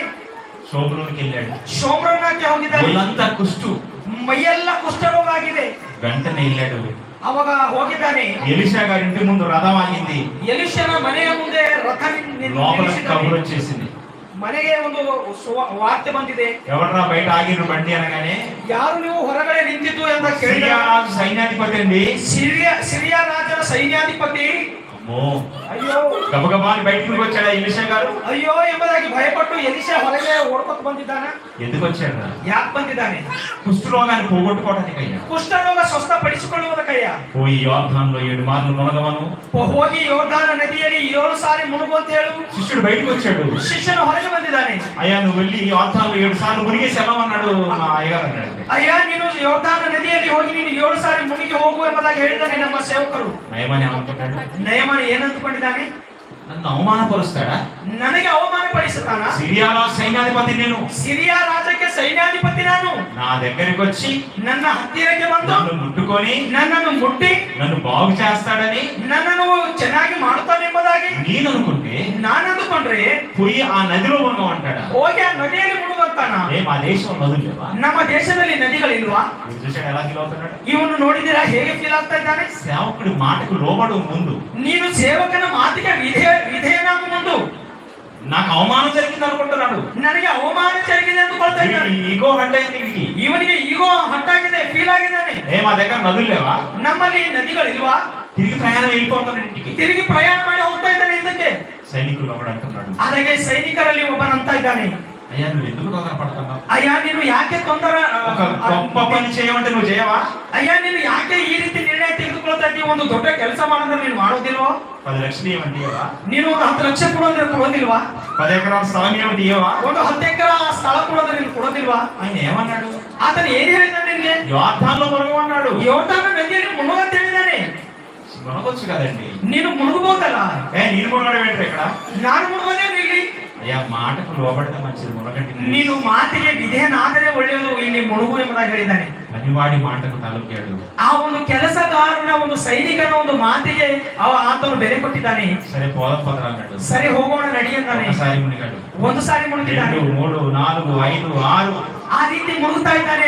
6 ಸಾರಿ ಮುಳುಗಿದ್ದಾನೆ. 6వ సారి లేచి నిలబడ్డాడు. 6ನೇ ಸಾರಿ ಎದ್ದು ನಿಂತಿದ್ದಾನೆ. ఎలా ఉన్నాడు అలానే ఉన్నాడు. ಹೇಗಿದ್ದಾನೋ ಅದೇ ರೀತಿ ಇದ್ದಾನೆ. ఒరే 6 సార్లు మునిగినప్పుడు కలగని స్వస్థత 6 ಸಾರಿ ಮುಳುಗಿದ ಮೇಲೆ ಆಗದ ಈ ಸ್ವಸ್ಥತೆ 7వ సారి కలుగుతుందా? 7ನೇ ಸಾರಿ ಆಗ್ತದ? నడవండి వెళ్ళిపోదాం అన్నాడా? ನಡಿ ನಾವು ಹೋಗುವ ಅಂತ ಅಂದಿದ್ದಾನ. ఈ పనివాడు అంటున్నాడు, ಈ ಒಂದು ಕೆಲಸ ಸೈನಿಕರಂತ ಇದ್ದಾನೆ, అయ్యా ఇంకొకసారి ప్లీజ్, ಇನ್ನು ಒಂದು ಸಾರಿ ಪ್ಲೀಸ್ మునగలరా అంటున్నాడు. ನಾನು ಮುಳುಗೋದಿಲ್ಲ ಅಂತಾನೆ. ప్లీజ్ ఒక్కసారి, ಪ್ಲೀಸ್ ಒಂದು ಸಾರಿ ಮುಳುಗು. ఒక్కసారి 7వ సారి అయిపోయింది. ಈ ಒಂದು ಸಾರಿ ಮುಳುಗಿದ್ರೆ 7 ಸಾರಿ ಕಂಪ್ಲೀಟ್ ಆಗುತ್ತೆ. ఒరే నీ మాట కోసం మునుగుతున్నాను. ಅರೆ ನಿನ್ನ ಮಾತಿಗೋಸ್ಕರ ನಾನು ಮುಳುಗ್ತಾ ಇದ್ದೇನೆ. ఒక్కసారి మునిగి లేచాడు. ಒಂದು ಸಾರಿ ಮುಳುಗಿ ಎದ್ದಿದ್ದಾನೆ. పసిపిల్ల వంటి దేహం, ಚಿಕ್ಕ ಮಕ್ಕಳ ದೇಹ ತರ ಆಗಿದೆ. ఎంత గొప్ప కార్యం దేవుడు. ಅದು ಎಷ್ಟು ದೊಡ್ಡ ಕಾರ್ಯ ದೇವರ ಮಕ್ಕಳೇ. ఎందుకు జరిగింది ఈ కార్యం? ಯಾಕೆ ಜರುಗಿದೆ ಈ ಕಾರ್ಯ? సేవకుడు నోటి నుంచి ఒక మాట వచ్చిందో, ಸೇವಕನ ಬಾಯಿಂದ ಒಂದು ಮಾತು ಬಂದಿದೆಯೋ, సేవకుడి నోటి మాటను దేవుడు రూఢిపరుస్తాడట. ಸೇವಕನ ಮಾತಿಗೆ ಆತನು ದೃಢಪಡಿಸ್ತಾನೆ, ಬಲಪಡಿಸುತ್ತಾನೆ. అంత గొప్పగా మన మాట ఉండాలి. ಅಷ್ಟು ದೊಡ್ಡದಾಗಿರ್ಬೇಕು ನಮ್ಮ ಮಾತು. ఎలీషా గారు ఏం ఆశించలేదు. ಎಲಿಷನು ಏನು ಆಸೆ ಪಟ್ಟಿಲ್ಲ. బిడ్డ లాంటి దేహాన్ని చూసుకున్నాడు. ಆತನ ಒಂದು ದೇಹವನ್ನು ನೋಡಿಕೊಂಡಿದ್ದಾನೆ. తిరిగి మరలా ఎలీషా గారి దగ్గరికి వెళ్ళాడు. ಮತ್ತೆ ತಿರುಗಿ ಎಲಿಷನ ಹತ್ತಿರಕ್ಕೆ ಹೋಗಿದ್ದಾನೆ. అయ్యా నువ్వు ఎంత గొప్పవాడు, ಅಯ್ಯ ನೀನು ಎಷ್ಟು ದೊಡ್ಡವನು. షోమ్రోనులో ఉన్న దేవుడు తప్ప ಶೋಮ್ರೋನಲ್ಲಿ ಇದ್ದಂತ ದೇವರು ಬಿಟ್ರೆ ప్రపంచంలో మరొక దేవుడు లేడు. ಪ್ರಪಂಚದಲ್ಲಿ ಮತ್ತು ಯಾವ ದೇವರು ಇಲ್ಲ. నేను నమ్ముచున్నాను. ನಾನು ನಂಬುತ್ತಾ ಇದ್ದೇನೆ. ఈ యొక్క బహుమానాలు తీసుకోయ్యా, ಈ ಒಂದು ಬಹುಮಾನಗಳನ್ನು ತೆಗೆದುಕೋ ఈ ದೇವರಪ್ಪ. బహుమానాలన్నీ తీసుకోయ్యా ಈ ప్లీజ్. ಬಹುಮಾನಗಳನ್ನು ತೆಗೆದುಕೋ ಅಪ್ಪ ಅಂತ ಹೇಳ್ತಾ ಇದ್ದಾನೆ. అప్పుడు ఏమన్నాడు? ಅವಾಗ ಏನ್ ಹೇಳ್ತಾ ಇದ್ದಾನೆ ಎಲಿಷನು? నాకేం అవసరమో ನನಗೆ ಏನು ಬೇಡ, ఎలా తీసుకొచ్చావో అలా తీసుకొని వెళ్ళిపో. ನೀನು ಹೇಗೆ ತೆಗೆದುಕೊಂಡು ಬಂದಿದ್ದೀವೋ ಅದೇ ರೀತಿ ತೆಗೆದುಕೊಂಡು ಹೋಗು. వెంటనే వాడిని పిలిచి ಆವಾಗ ಆತನನ್ನು ಕರೆದು మైక్ వాడి నోట్లో పెట్టి, ಮೈಕ್ ಅವನ ಬಾಯಿ ಹತ್ತಿರ ಇಟ್ಟು, ఇప్పుడు నీకు ఎంత గొప్ప స్వస్థత జరిగిందో ప్రపంచానికి చెప్పానాడా? ನಿನಗೆ ಎಷ್ಟು ದೊಡ್ಡ ಕಾರ್ಯ ಜರುಗಿದೆಯೋ, ಎಷ್ಟು ಸ್ವಸ್ಥತೆ ಆಗಿದೆಯೋ ಪ್ರಪಂಚಕ್ಕೆ ಹೇಳು ಎಂಬುದಾಗಿ ಹೇಳಿದಾನ. చెప్పమని అడుగుతున్నాడంటే ಹೇಳು ಎಂಬುದಾಗಿ ಕೇಳ್ತಾ ಇದ್ದಾನಂದ್ರೆ ఇంతని గొప్పతనాన్ని సమాజంలో చూపెట్టుకోవడం. ಈ ತರ ಒಂದು ದೊಡ್ಡ ಸ್ಥಾನಿಕೆಯನ್ನು ಸಮಾಜಕ್ಕೆ ತಿಳಿಸಿಕೊಳ್ಳುವುದಕ್ಕೋಸ್ಕರ. అని ఎలిషా ఏం తీసుకోలేదు. పిల్ల ಆದ್ರೆ ಎಲಿಷನು ಏನು ತೆಗೆದುಕೊಂಡಿಲ್ಲ. ఎంత బ్రతిమిలాట నాకు తెలు, ನೀನು ಎಷ್ಟು ನನಗೆ ಬೇಡಿಕೊಂಡ್ರು ಸಹ ನನಗೆ ಬೇಡ, ನೀನು ಹೋಗು ಎಂಬುದಾಗಿ ಹೇಳಿದ್ದಾನೆ. సేవకుడు మనసు అదై ఉండాలి. ಒಂದು ಸೇವಕನ ಮನಸ್ಸು ಆ ತರ ಇರಬೇಕು. తీసుకోవద్దని కాదు ఇక్కడ, ಇಲ್ಲಿ ತೆಗೆದುಕೊಳ್ಳಬಾರದು ಎಂಬುದಾಗಿ ಇಲ್ಲ. ಇಲ್ಲಿ ఇప్పుడు తీసుకున్నాడు అనుకోండి ఎలిషా గారు. ಇವಾಗ ಎಲಿಷನು ತೆಗೆದುಕೊಂಡಿದ್ದಾನೆ ಎಂಬುದಾಗಿ ತಿಳ್ಕೊಳ್ರಿ. వీడు ఆరోగ్యం కలిగి తన దేశానికి వెళ్ళిపోతాడు. ಇವನು ಆರೋಗ್ಯವಂತನಾಗಿ ತನ್ನ ದೇಶಕ್ಕೆ ಹೊರಟು ಹೋಗ್ತಾನೆ. వెళ్ళిపోగానే ఒక పసిబిడ్డ లాంటి దేహాన్ని చూసి అందరు ఆశ్చర్యపోతారు. ಅವನು ಆತನ ದೇಶಕ್ಕೆ ಹೋದ ತಕ್ಷಣ ಸಣ್ಣ ಮಕ್ಕಳ ದೇಹ ತರವಾದಂತಹ ಆತನ ದೇಹವನ್ನು ನೋಡ್ತಾನೆ. అప్పుడు అందరు అడుగుతారు, ಅವಾಗ ಎಲ್ಲರೂ ఎలా ಕೇಳ್ತಾರೆ, జరిగిందిరా? ಇದು ಹೇಗೆ ಆಗಿದೆ? అరే ఒక సేవకుడు యోర్దానులో 7 సార్లు మునగమన్నాడు రా, ಒಬ್ಬ ಸೇವಕನು ಯೋರ್ದಾನ ನದಿಯಲ್ಲಿ 7 ಸಾರಿ ಮುಳುಗು ಅಂತ ಹೇಳಿದ್ದಾನೆ. ఈ స్వస్థత నాకు కలిగిందిరా. ಈ ಒಂದು ಸ್ವಸ್ಥತೆ ನನಗೆ ಉಂಟಾಗಿದೆ. అమ్మో చాలా గొప్ప కార్యం అనుకుంటారు. ಆತನು ಅಯ್ಯೋ ಬಹಳ ದೊಡ್ಡ ಕಾರ್ಯ ಇದು ಅಂತಾರೆ. మరి ఆమె ఇచ్చావా? ಈ ಮತ್ತೆ ಏನಾದ್ರು ಕೊಟ್ಟಿದೆಯಾ? ఓ బోలెడు బహుమానాలు ఇచ్చేసాడు. ಬಹಳ ಬಹುಮಾನ ಕೊಟ್ಟಿದೆ ಆತನಿಗೆ. అంత తీసుకున్నాడా? ಅಷ್ಟು ತೆಗೆದುಕೊಂಡಿದ್ದಾನೆ. చేసిన అద్భుత కార్యాన్ని మర్చిపోతారు, ఇచ్చిన కానుకల గురించి డిస్కస్ చేస్తారు. ಮಾಡಿದ ಅದ್ಭುತ ಕಾರ್ಯವನ್ನು ಮರೆತು ಹೋಗ್ತಾರೆ, ಅವರು ತೆಗೆದುಕೊಂಡು ಬಂದಂತ ಆ ಕಾಣಿಕೆಯ ಬಗ್ಗೆನೇ ಆಲೋಚನೆ ಮಾಡ್ತಾರೆ. దేవుడు చేసిన గొప్ప కార్యాన్ని పక్కన పెట్టేస్తారు. ದೇವರು ಮಾಡಿದಂತ ಆ ದೊಡ್ಡ ಕಾರ್ಯವನ್ನು ಪಕ್ಕದಲ್ಲಿ ಇಡ್ತಾರೆ. వాడు ఇచ్చిన బహుమానాన్ని డిస్కస్ చేస్తారు. ಅವರು ಕೊಟ್ಟಂತ ಬಹುಮಾನದ ಬಗ್ಗೆ ಡಿಸ್ಕಸ್ ಮಾಡ್ತಾರೆ. ఎలీషా అన్నాడు, ಎಲಿಷಾ ಹೇಳಿದ್ದಾನೆ, ఏమొద్దు తీసుకెళ్ళిపో. ಏನು ಬೇಡ ನನಗೆ, ನೀನು ತೆಗೆದುಕೊಂಡು ಹೋಗು. అప్పుడు వాడు అంటున్నాడు, ಅವಾಗ ಅವನಂತ ಇದ್ದಾನೆ, నీ దేశము మట్టి కొంచెం ఇస్తావా, నా దేశానికి తీసుకెళ్ళిపోతా. ನಿನ್ನ ದೇಶದ ಸ್ವಲ್ಪ ಮಣ್ಣು ನನಗೆ ಕೊಡ್ತೀಯ, ನನ್ನ ದೇಶಕ್ಕೆ ತೆಗೆದುಕೊಂಡು ಹೋಗ್ತೇನೆ. నీ దేశపు మట్టి కావాలి నాకు. ನಿನ್ನ ಆಹಾರ ಇಲ್ಲ. ఏ రోజైనా ఫీల్ అయ్యాడా ప్రభు? ಯಾವತ್ತಾದ್ರೂ ಫೀಲ್ ಆಗಿದ್ದಾಗ ಕೆಲಸ ನಾವು ಮಾಡ್ತಾ ಇದ್ದೇವೆ ಅಂದ್ರೆ, యేసుక్రీస్తు ఇల్లు లేదు, ಯೇಸು ಕ್ರಿಸ್ತನಿಗೆ ಮನೆ ಇಲ್ಲ, మనకి ఇల్లు ఇచ్చాడు దేవుడు. ನಮಗೆ ಮನೆ ಕೊಟ್ಟಿದ್ದಾನೆ. యేసుక్రీస్తుకు భార్య లేదు, ಯೇಸು ಕ್ರಿಸ್ತನ ಹೆಂಡತಿ మనకు ಇಲ್ಲ, భార్య ఇచ్చాడు దేవుడు. ಹೆಂಡತಿ ಕೊಟ್ಟಿದ್ದಾನೆ ಸೇವಕರಿಗೆ. యేసుక్రీస్తుకు బైక్ లేదు, ಯೇಸು ಕ್ರಿಸ್ತನಿಗೆ ಮೋಟಾರ್ ಸೈಕಲ್ ಇಲ್ಲ, మనకు బైక్ ఇచ్చాడు దేవుడు. ನಮಗೆ ದೇವರು ಆ ಒಂದು ಸೌಲಭ್ಯವನ್ನು ಕೊಟ್ಟಿದ್ದಾನೆ. యేసుక్రీస్తు కారు లేదు, ಯೇಸು ಕ್ರಿಸ್ತನಿಗೆ ಕಾರ್ ಇಲ್ಲ, మన కారు ఇచ్చాడు దేవుడు. ನಮಗೆ ಕಾರ್ ಕೊಟ್ಟಿದ್ದಾನೆ ದೇವರು. యేసుక్రీస్తుకు లోకంలో తనదంటూ ఏమీ లేదు, ಯೇಸು ಕ್ರಿಸ್ತನಿಗೆ ತನ್ನದಂತೂ ಏನೂ ಇಲ್ಲ, కానీ దేవుడు ఈరోజు అన్ని మనకి ఇచ్చాడు. ಆದರೆ ದೇವರು ಎಲ್ಲ ನಮಗೆ ಕೊಟ್ಟಿದ್ದಾನೆ. ఉన్న దాంట్లో సంతృప్తి పడుతూ ಇದ್ದದರಲ್ಲಿ ಸಂತೃಪ್ತಿಯಾಗಿದ್ದು మనం బ్రతికినంత కాలము ನಾವು ಬದುಕಿರುವ ಕಾಲ యేసుక్రీస్తును పోలి సమాజంలోనికి వాక్యం చెప్పడం లేదు. ಯೇಸು ಕ್ರಿಸ್ತನನ್ನು ನಾವು ಆಧಾರ ಮಾಡಿಕೊಂಡು ಸಮಾಜದಲ್ಲಿ ನಾವು ಸುವಾರ್ತೆ ಸಾರೋದಕ್ಕೆ ఆ రోజు భక్తుల్లో మనం ఉండాలి పిల్లలు. ಅವತ್ತಿನ ಭಕ್ತರಂತೆ ನಾವು ಇರಬೇಕು ಪ್ರಿಯರು. అలాంటి సువార్తల సమాజంలో మనం తీసుకెళ్ళాలి. ಅಪೊಸ್ತಲರು ಸುವಾರ್ತೆ ಸಾರಿದಂತ ಸುವಾರ್ತೆಯನ್ನು ನಾವು ಸಾರಬೇಕು ಪ್ರಿಯರು. ఎక్కడ లోకం దగ్గర మనం కాంప్రమైజ్ అవ్వకూడదు. ಲೋಕದಲ್ಲಿ ಯಾವತ್ತಾದರೂ ಸಹ ನಾವು ಕಾಂಪ್ರಮೈಸ್ ಆಗಬಾರದು. ఎవరో ఏదో మనకు చేస్తారని మనుషుల మీద ఆధారపడకూడదు. ಯಾರೋ ನಮಗೆ ಏನೋ ಮಾಡ್ತಾರೆ ಎಂಬುದಾಗಿ ಮನುಷ್ಯರ ಮೇಲೆ ನಾವು ಆಧಾರ ಪಡಿಬಾರದು. ఎవరో రాజకీయ నాయకులు మనకేదో ఇస్తారు, మనం అడగాల్సిన అవసరం లేదు. ಯಾರೋ ರಾಜಕೀಯ ನಾಯಕರು ನಮಗೆ ಏನೋ ಮಾಡ್ತಾರೆ ಎಂಬುದಾಗಿ ನಾವು ಆಧಾರ ಪಡಿಬಾರದು. దేవుడు మన పాదాల దగ్గరికి తీసుకొస్తాడు ఏదైనా. ದೇವರು ಯಾವುದೇ ಆಗಲಿ ನಮ್ಮ ಪಾದಗಳ ಹತ್ತಿರಕ್ಕೆ ತೆಗೆದುಕೊಂಡು ಬರ್ತಾನೆ. కానీ ఏమైతుందో తెలుసా, కొన్నిసార్లు ಆದರೆ ಕೆಲವು ಸಾರಿ ಏನಾಗ್ತದೆ, ఎవరో ఏదో ఇస్తారని మనం పాకులు అట్టబెట్టి ಯಾರೋ ಏನೋ ಕೊಡ್ತಾರೆ ಎಂಬುದಾಗಿ ನಾವು ಆಲೋಚನೆ ಮಾಡುವುದೇನು. ఇది తెలంగాణలో ಈ ತೆಲಂಗಾಣ ಪ್ರಾಂತದಲ್ಲಿ క్రిస్మస్ పండుగ వచ్చిందంటే ಕ್ರಿಸ್ಮಸ್ ಹಬ್ಬ ಬಂದಿದೆ ಅಂದ್ರೆ ప్రభుత్వం బట్టలు ఇస్తున్నారు. ಆ ಬಟ್ಟೆಗಳು ఈ ಕೊಡ್ತಾರೆ. బట్టల కోసం పోటీలు పడుతున్నారు. ಈ ಬಟ್ಟೆಗೋಸ್ಕರ ನಾನು ನೀನು ಅಂತ ಇದ್ದಾರೆ. క్రిస్మస్ వచ్చిందని ఒక రోజు భోజనం పెడుతుంది గవర్నమెంట్.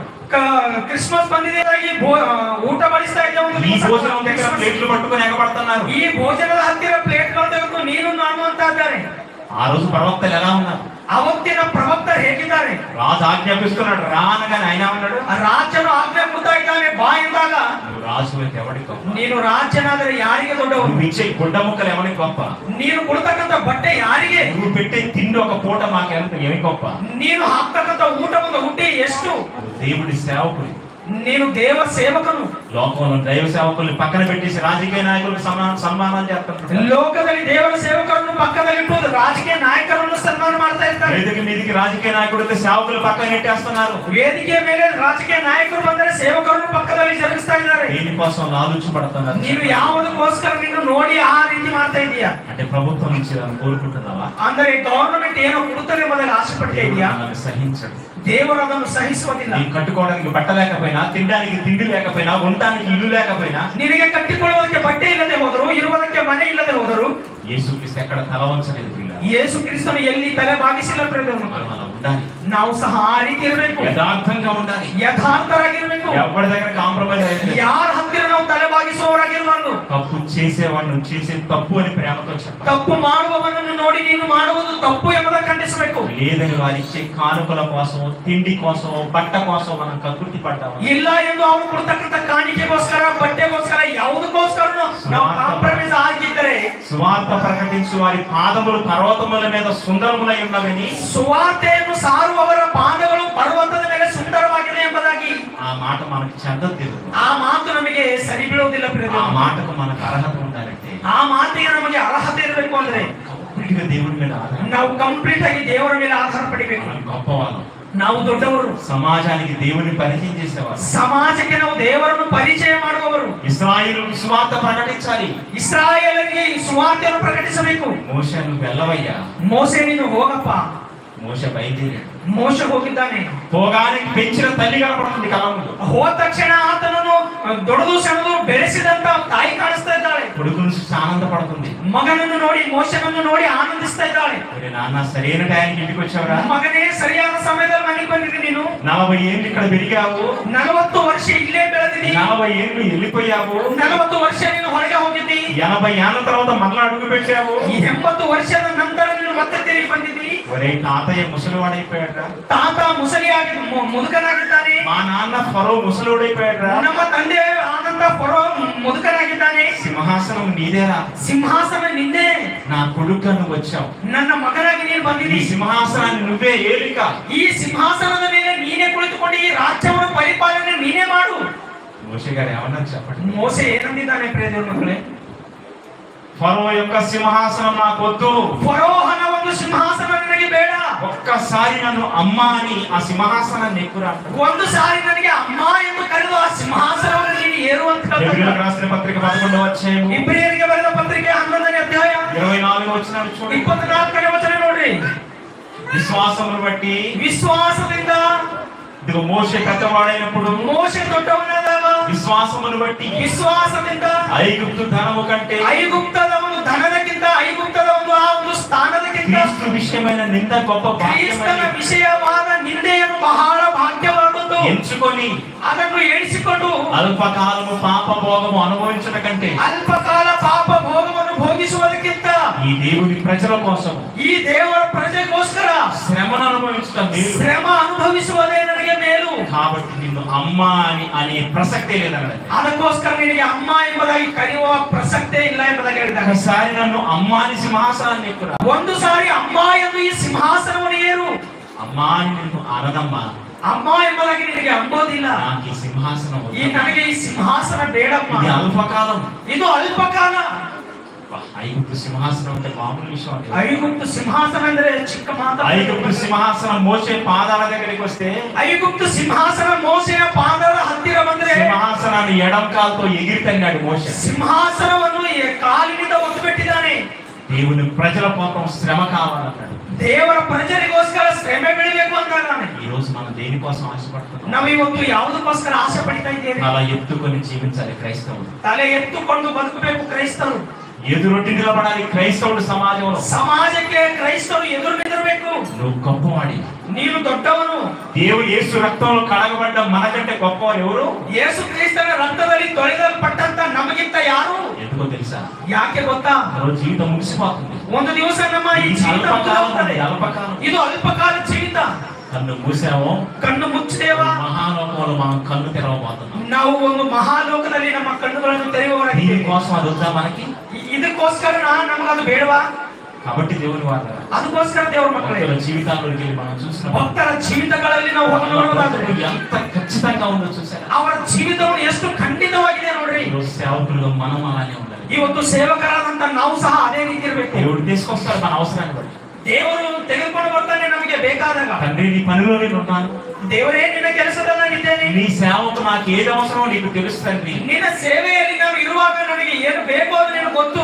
యథార్థంగా నిలబడి యథాರ್ಥವಾಗಿ నిಲ್ಲು. మన పాదాల దగ్గరికి దేవుడు తీసుకొస్తాడు. ನಮ್ಮ ಪಾದದ ಹತ್ತಿರಕ್ಕೆ తగిన ತೆಗೆದುಕೊಂಡು కాలమందు దేవుడు హెచ్చించినట్లు ತಕ್ಕ ಕಾಲದಲ್ಲಿ ದೇವರು ನಮ್ಮನ್ನು ఆయన ಹೆಚ್ಚಿಸುವಂತೆ చేతి కింద, ఆయన చేతి కింద ಆತನ ಕೈ ಕೆಳಗೆ దీన మనస్కులై ದೀನ ಮನಸ್ಸುಳ್ಳವರಾಗಿ మీరు ఒదిగి ఉండండి అంటే ನಾವು ವಿಧೇಯರಾಗಿರ್ಬೇಕು ಅಂತ ಹೇಳ್ತಾ ಇದ್ದಾನೆ. లేదు అని ಇಲ್ಲ ಅಂದ್ರೆ మనమే ప్రసంగాన్ని మార్చేసామనుకోండి. ನಾವೇ ಒಂದು ವೇಳೆ ವಾಕ್ಯವನ್ನು ಬದಲಾಯಿಸಿಬಿಟ್ಟೇವೆ ಅಂತ ತಿಳ್ಕೊಳ್ಳಿ. ఇలా తప్పుడు బోధ చేస్తున్నాడు. ಬಿಲಾಮನು ತಪ್ಪು ಬೋಧನೆ ಮಾಡ್ತಾ ಇದ್ದಾನೆ. దేవుడు ఆశీర్వదించిన ప్రజలను ದೇವರು ಆಶೀರ್ವಾದ ಮಾಡಿದಂತ ಪ್ರಜೆಗಳನ್ನು శపించడానికి వెళ్తున్నాడు. ಶಪಿಸುವುದಕ್ಕೆ ಹೋಗ್ತಾ ಇದ್ದಾನೆ. ఎందుకు చెప్పండి? ಯಾಕೆ ಗೊತ್ತಾ? బాలకు బహుమానాల కోసం. ಬಾಲಾಕ ರಾಜನು ಕೊಡ್ತಕ್ಕಂತ ಬಹುಮಾನಕ್ಕೋಸ್ಕರ. ఈ రోజు కూడా బోధలు సమాజంలో మారిపోతున్నాయి. ಇವತ್ತು ಸಮಾಜದಲ್ಲಿ ಬೋಧಗಳನ್ನು ಬದಲಾಯಿಸ್ತಾ ಇದ್ದಾರೆ. ఎందుకో తెలుసా? ಯಾಕೆ ಗೊತ್ತಾ?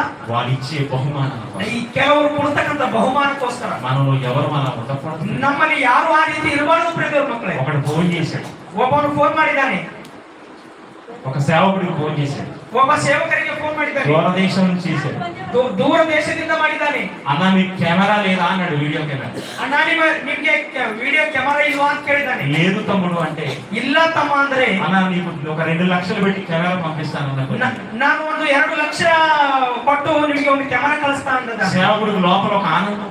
ಸೇವಕನಿಗೆ ಒಳಗಡೆ ಒಂದು ಆನಂದ, చాలా సంతోషం తమ్ముడు. సేవ కొరకు ఒక కెమెరా ఇస్తానన్నాము. ಬಹಳ ಸಂತೋಷ ತಮ್ಮ. ಸೇವಕೋಸ್ಕರ ಒಂದು ಕ್ಯಾಮರಾ ಕೊಡ್ತಾ ಇದ್ದೀರಿ. దేవుడు నిన్ను నీ కుటుంబాన్ని ఆశీర్వదించును గాక. ದೇವರು ನಿನ್ನನ್ನು ನಿನ್ನ ಕುಟುಂಬವನ್ನು ಆಶೀರ್ವಾದ ಮಾಡಲಿ. ఒక 2 లక్షల కెమెరా అంటే చిన్న విషయం కాదు కదా. 2 ಲಕ್ಷ ಕ್ಯಾಮರಾ ಅಂದ್ರೆ ಚಿಕ್ಕ ಮಾತಲ್ಲ ಪ್ರೀತಿಯ ಮಕ್ಕಳೇ. ఎవడు ఒక అరగంట సేపు మాట్లాడాడు. ಒಂದು ಅರ್ಧ ಗಂಟೆ ಮಾತಾಡಿದ್ದಾನೆ. ఆ తర్వాత ఏమన్నాడు తెలుసా? ಆಮೇಲೆ ಏನಂದಿದ್ದಾನೆ? అన్న నా భార్యతో గొడవైంది, ನನ್ನ ಹೆಂಡತಿಯ ಜೊತೆ ನನಗೆ ಜಗಳಾಗಿದೆ, ఈమె విడిచిపెట్టి రెండో పెళ్లి చేసుకోవాలనుకుంటున్నాను, నువ్వేమంటావు చెప్పాను. ಈಕೆಯನ್ನು ಬಿಟ್ಟು ನಾನು 2ನೇ ಮದುವೆ ಮಾಡ್ಕೋಬೇಕಂತ ಇದ್ದೇನೆ, ಏನ್ ಮಾಡ್ಬೇಕು ಹೇಳು అంటే వీడి ఆంతర్యం ఇప్పుడు ఏముంది చెప్పండి.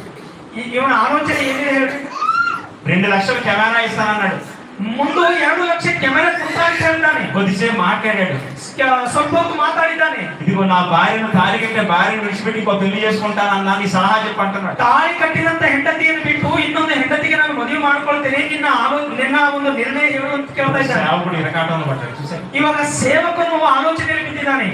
వద్దు తప్పు చేస్తున్నావు అన్నాడా? ಬೇಡ ತಪ್ಪು ಮಾಡ್ತಾ ಇದ್ದೀಯ ತಂದಿದ್ದಾನ. 2 లక్షల కెమెరా పోయింది. 2 ಲಕ್ಷ ಕ್ಯಾಮೆರಾ ಹೋಗ್ತಾನೆ. ಇವ್ ಕೊಡೋದಿಲ್ಲ. పోనీ చేసుకో అంటాడా? ಹೋಗಿ ಮಾಡ್ಕೋ ಅಂತಾನ. దేవుడు క్షమించండి. ದೇವರು ಕ್ಷಮಿಸುವುದಿಲ್ಲ. ఇప్పుడు దేవుని వాక్యానికి లోపడాలా, ఇప్పుడు 2 లక్షలకు లోపడాలా చెప్పండి. ದೇವರ ವಾಕ್ಯಕ್ಕೆ ವಿಧೇಯರಾಗಬೇಕಾ ಅಥವಾ 2 ಲಕ್ಷಕ್ಕೆ ವಿಧೇಯರಾಗಬೇಕಾ? దీంట్లో మనం ఏదో మరలా లాలుచిపడి ಇದರಲ್ಲಿ ಮತ್ತೆ ಯಾವುದಕ್ಕೋ ಒಂದು ಲಾಲೂಚಿ ಪಟ್ಟು నీ భార్య సేవకు సహకరించట్లేదు కాబట్టి విడిచిపెడితే తప్పులేదు తమ్ముడు అని అనకు. ನಿನ್ನ ಹೆಂಡತಿ ನಿನಗೆ ಸೇವೆಯಲ್ಲಿ ಸಹಕಾರವಾಗಿ ಇಲ್ಲ ಅಂದ್ರೆ ಬಿಟ್ರೆ ನೀನು ಪರವಾಗಿಲ್ಲ ಎಂಬುದಾಗಿ ಅನ್ಬೇಡ್ರಿ. బైబిల్ ఏమంటుంది అది చెప్పాలి. ಬೈಬಲ್ ಏನ್ ಹೇಳ್ತಾ ಇದೆಯೋ ಅದೇ ಹೇಳ್ಬೇಕು. సావు మనలను ఎడబాపు వరకు, ಸಾವು ಗಂಡ ಹೆಂಡತಿಯನ್ನು ಬಿಡಿಸುವ ತನಕ దేవుడు జతపరిచిన వారిని మనుషుడు ದೇವರು ಒಂದು ಮಾಡಿದಂತವರಿಗೆ ಮನುಷ್ಯರು వేరుపరచకూడదు. ಬೇರೆ ಮಾಡಬಾರದು. భార్యను విడిచిపెడతావా? ಹೆಂಡತಿಯನ್ನು ಬಿಟ್ಟು ಬಿಡ್ತೀಯಾ? బుద్ధి లేదా నీకు? ನಿನಗೆ ಬುದ್ಧಿ ಇಲ್ವಾ? గదిచ్చాడు సేవకుడు దేవుడు మాత్రం. ಗದ್ದಿಸಿದಾನೆ ದೇವರ ಸೇವಕರು. వాడు 2 లక్షల కెమెరా ఇయ్యలేక 2 ಲಕ್ಷದ ಕ್ಯಾಮೆರಾ ಕೊಟ್ಟಿದ್ದೀವಲ್ಲ, అదే చేసుకుంటే ಅದೇ ಮಾಡ್ಕೊಂಡ್ರೆ కెమెరా వస్తుంది, ಕ್ಯಾಮೆರಾ ಬರುತ್ತದೆ, కంప్యూటర్ వస్తుంది. ಕಂಪ್ಯೂಟರ್ ಬರುತ್ತದೆ. ఎవరికి ఉంది కెమెరా? ಈ ಕ್ಯಾಮೆರಾ ಯಾರಿಗೆ ಬೇಕು? దేవుడు అనుకుంటే సేవకుడు ఇస్తాడు. ದೇವರು ಅಂದುಕೊಂಡ್ರೆ ಸೇವಕರಿಗೆ ಕೊಡ್ತಾನೆ. కాబట్టి దేవుడు వాడాలి. ಅದಕ್ಕೋಸ್ಕರ ಪ್ರಿಯ ದೇವರ ಮಕ್ಕಳೇ, గొప్ప పోస్టులు మనం ఉన్నాం. ನಾವು ಒಂದು ದೊಡ್ಡ ಪೋಸ್ಟ್ ಅಲ್ಲಿ ಇದ್ದೇವೆ. దేవుని డిపార్ట్మెంట్ లో ఉన్నాం. ನಾವು ದೇವರ ಡಿಪಾರ್ಟ್ಮೆಂಟ್ ಅಲ್ಲಿ ಇದ್ದೇವೆ. మన పాదాలు ఎవరెస్ట్ మీద చూస్తున్నాడు. ನಮ್ಮ ಪಾದಗಳು ఎవరెస్ట్ ಶಿಖರದ ಮೇಲೆ ನೋಡ್ತಾ ಇದ್ದಾನೆ ದೇವರು. ధూళికి సాక్ష్యం చెప్పి ఘనతిచ్చాడు దేవుడు. ನಮ್ಮ ಪಾದದ ಧೂಳಿಗೆ ಸಾಕ್ಷಿ ಹೇಳುವ ಘನತೆ ಕೊಟ್ಟಿದ್ದಾನೆ ದೇವರು. కాబట్టి దైవజనులకు దేవుడిచ్చిన ఆధిక్యత ఇంత గొప్పగా ఉంది. ಅದಕ್ಕೋಸ್ಕರ ದೇವ ಸೇವಕರಿಗೆ ದೇವರು ಕೊಟ್ಟಂತ ಒಂದು ದೊಡ್ಡ ಸಂಖ್ಯೆ ಅಥವಾ ಒಂದು ಗೌರವ ಇಷ್ಟು ದೊಡ್ಡದಾಗಿದೆ. మనం దీన్ని ఎప్పుడు తగ్గించుకోకూడదు. ಇದು ಯಾವಾಗಲೂ ನಾವು ಕಡಿಮೆ ಮಾಡಿಕೊಳ್ಳಬಾರದು. యేసుక్రీస్తుని మాదిరి పెట్టుకొని ಯೇಸು ಕ್ರಿಸ್ತನನ್ನು ಮಾದರಿಯಾಗಿಟ್ಟುಕೊಂಡು నిజాయితీగా, ನಾವು ನಿಜಾಯಿತಿಯಾಗಿ యథార్థముగా ಯಥಾರ್ಥದಿಂದ దేవుడి మీద ఆధారపడి ದೇವರ ಮೇಲೆ ಆಧಾರಪಟ್ಟು మనం పరిచయంలో ఉండాలి. ನಮ್ಮ ಪರಿಚಯದಲ್ಲಿ ನಾವು ಮುಂದಕ್ಕೆ ಸಾಗೋಣ. దేవుడు మిమ్మల్ని మీ కుటుంబాన్ని ఆశీర్వదించాలి. ದೇವರು ನಿಮ್ಮನ್ನು ನಿಮ್ಮ ಕುಟುಂಬವನ್ನು ಆಶೀರ್ವಾದ ಮಾಡಲಿ. చిన్న ప్రార్థన చేస్తాం. ಚಿಕ್ಕ ಪ್ರಾರ್ಥನೆ ಮಾಡಿಕೊಳ್ಳೋಣ. దైవ తండ్రి కృపగల నాయన, ఈ మధ్యాహ్నపు వేళ మీ పిల్లలకు మీరు ఆలోచించారు. నీవు చెప్పినట్టుగా విన్నాం, మీ పిల్లలు విన్నట్టుగా వాక్యానికి తలవుతుంది ఆయన. లోకం దగ్గర తల వంచక ఆయన, మాకు మీరు ఇచ్చిన ఘనత ఎంత గొప్పదో ఆయన. లేఖనాలను బట్టి సమాజాన్ని గర్తించే వారికి సంరక్షణ పోషణ మీరు అలంకరించారు. ఈ కార్యక్రమానికి రాంతిపల్లి మీ పిల్లల కుటుంబానికి కాంక్షలు మీరే మహిమా ఘనత ప్రభావం క్రీస్తు వారి పరిశుద్ధమైన నామములో ప్రార్థన సమర్పిస్తున్నాం. ఆమేన్. అందరికీ ఒక వైపు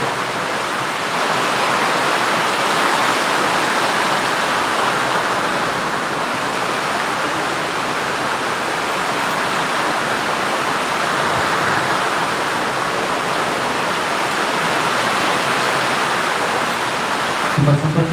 ಸೇವಕರಿಗೆ ಅದ್ಭುತವಾಗಿ ಸೇವಕರು ಕೊಟ್ಟಿದ್ದಾರೆ.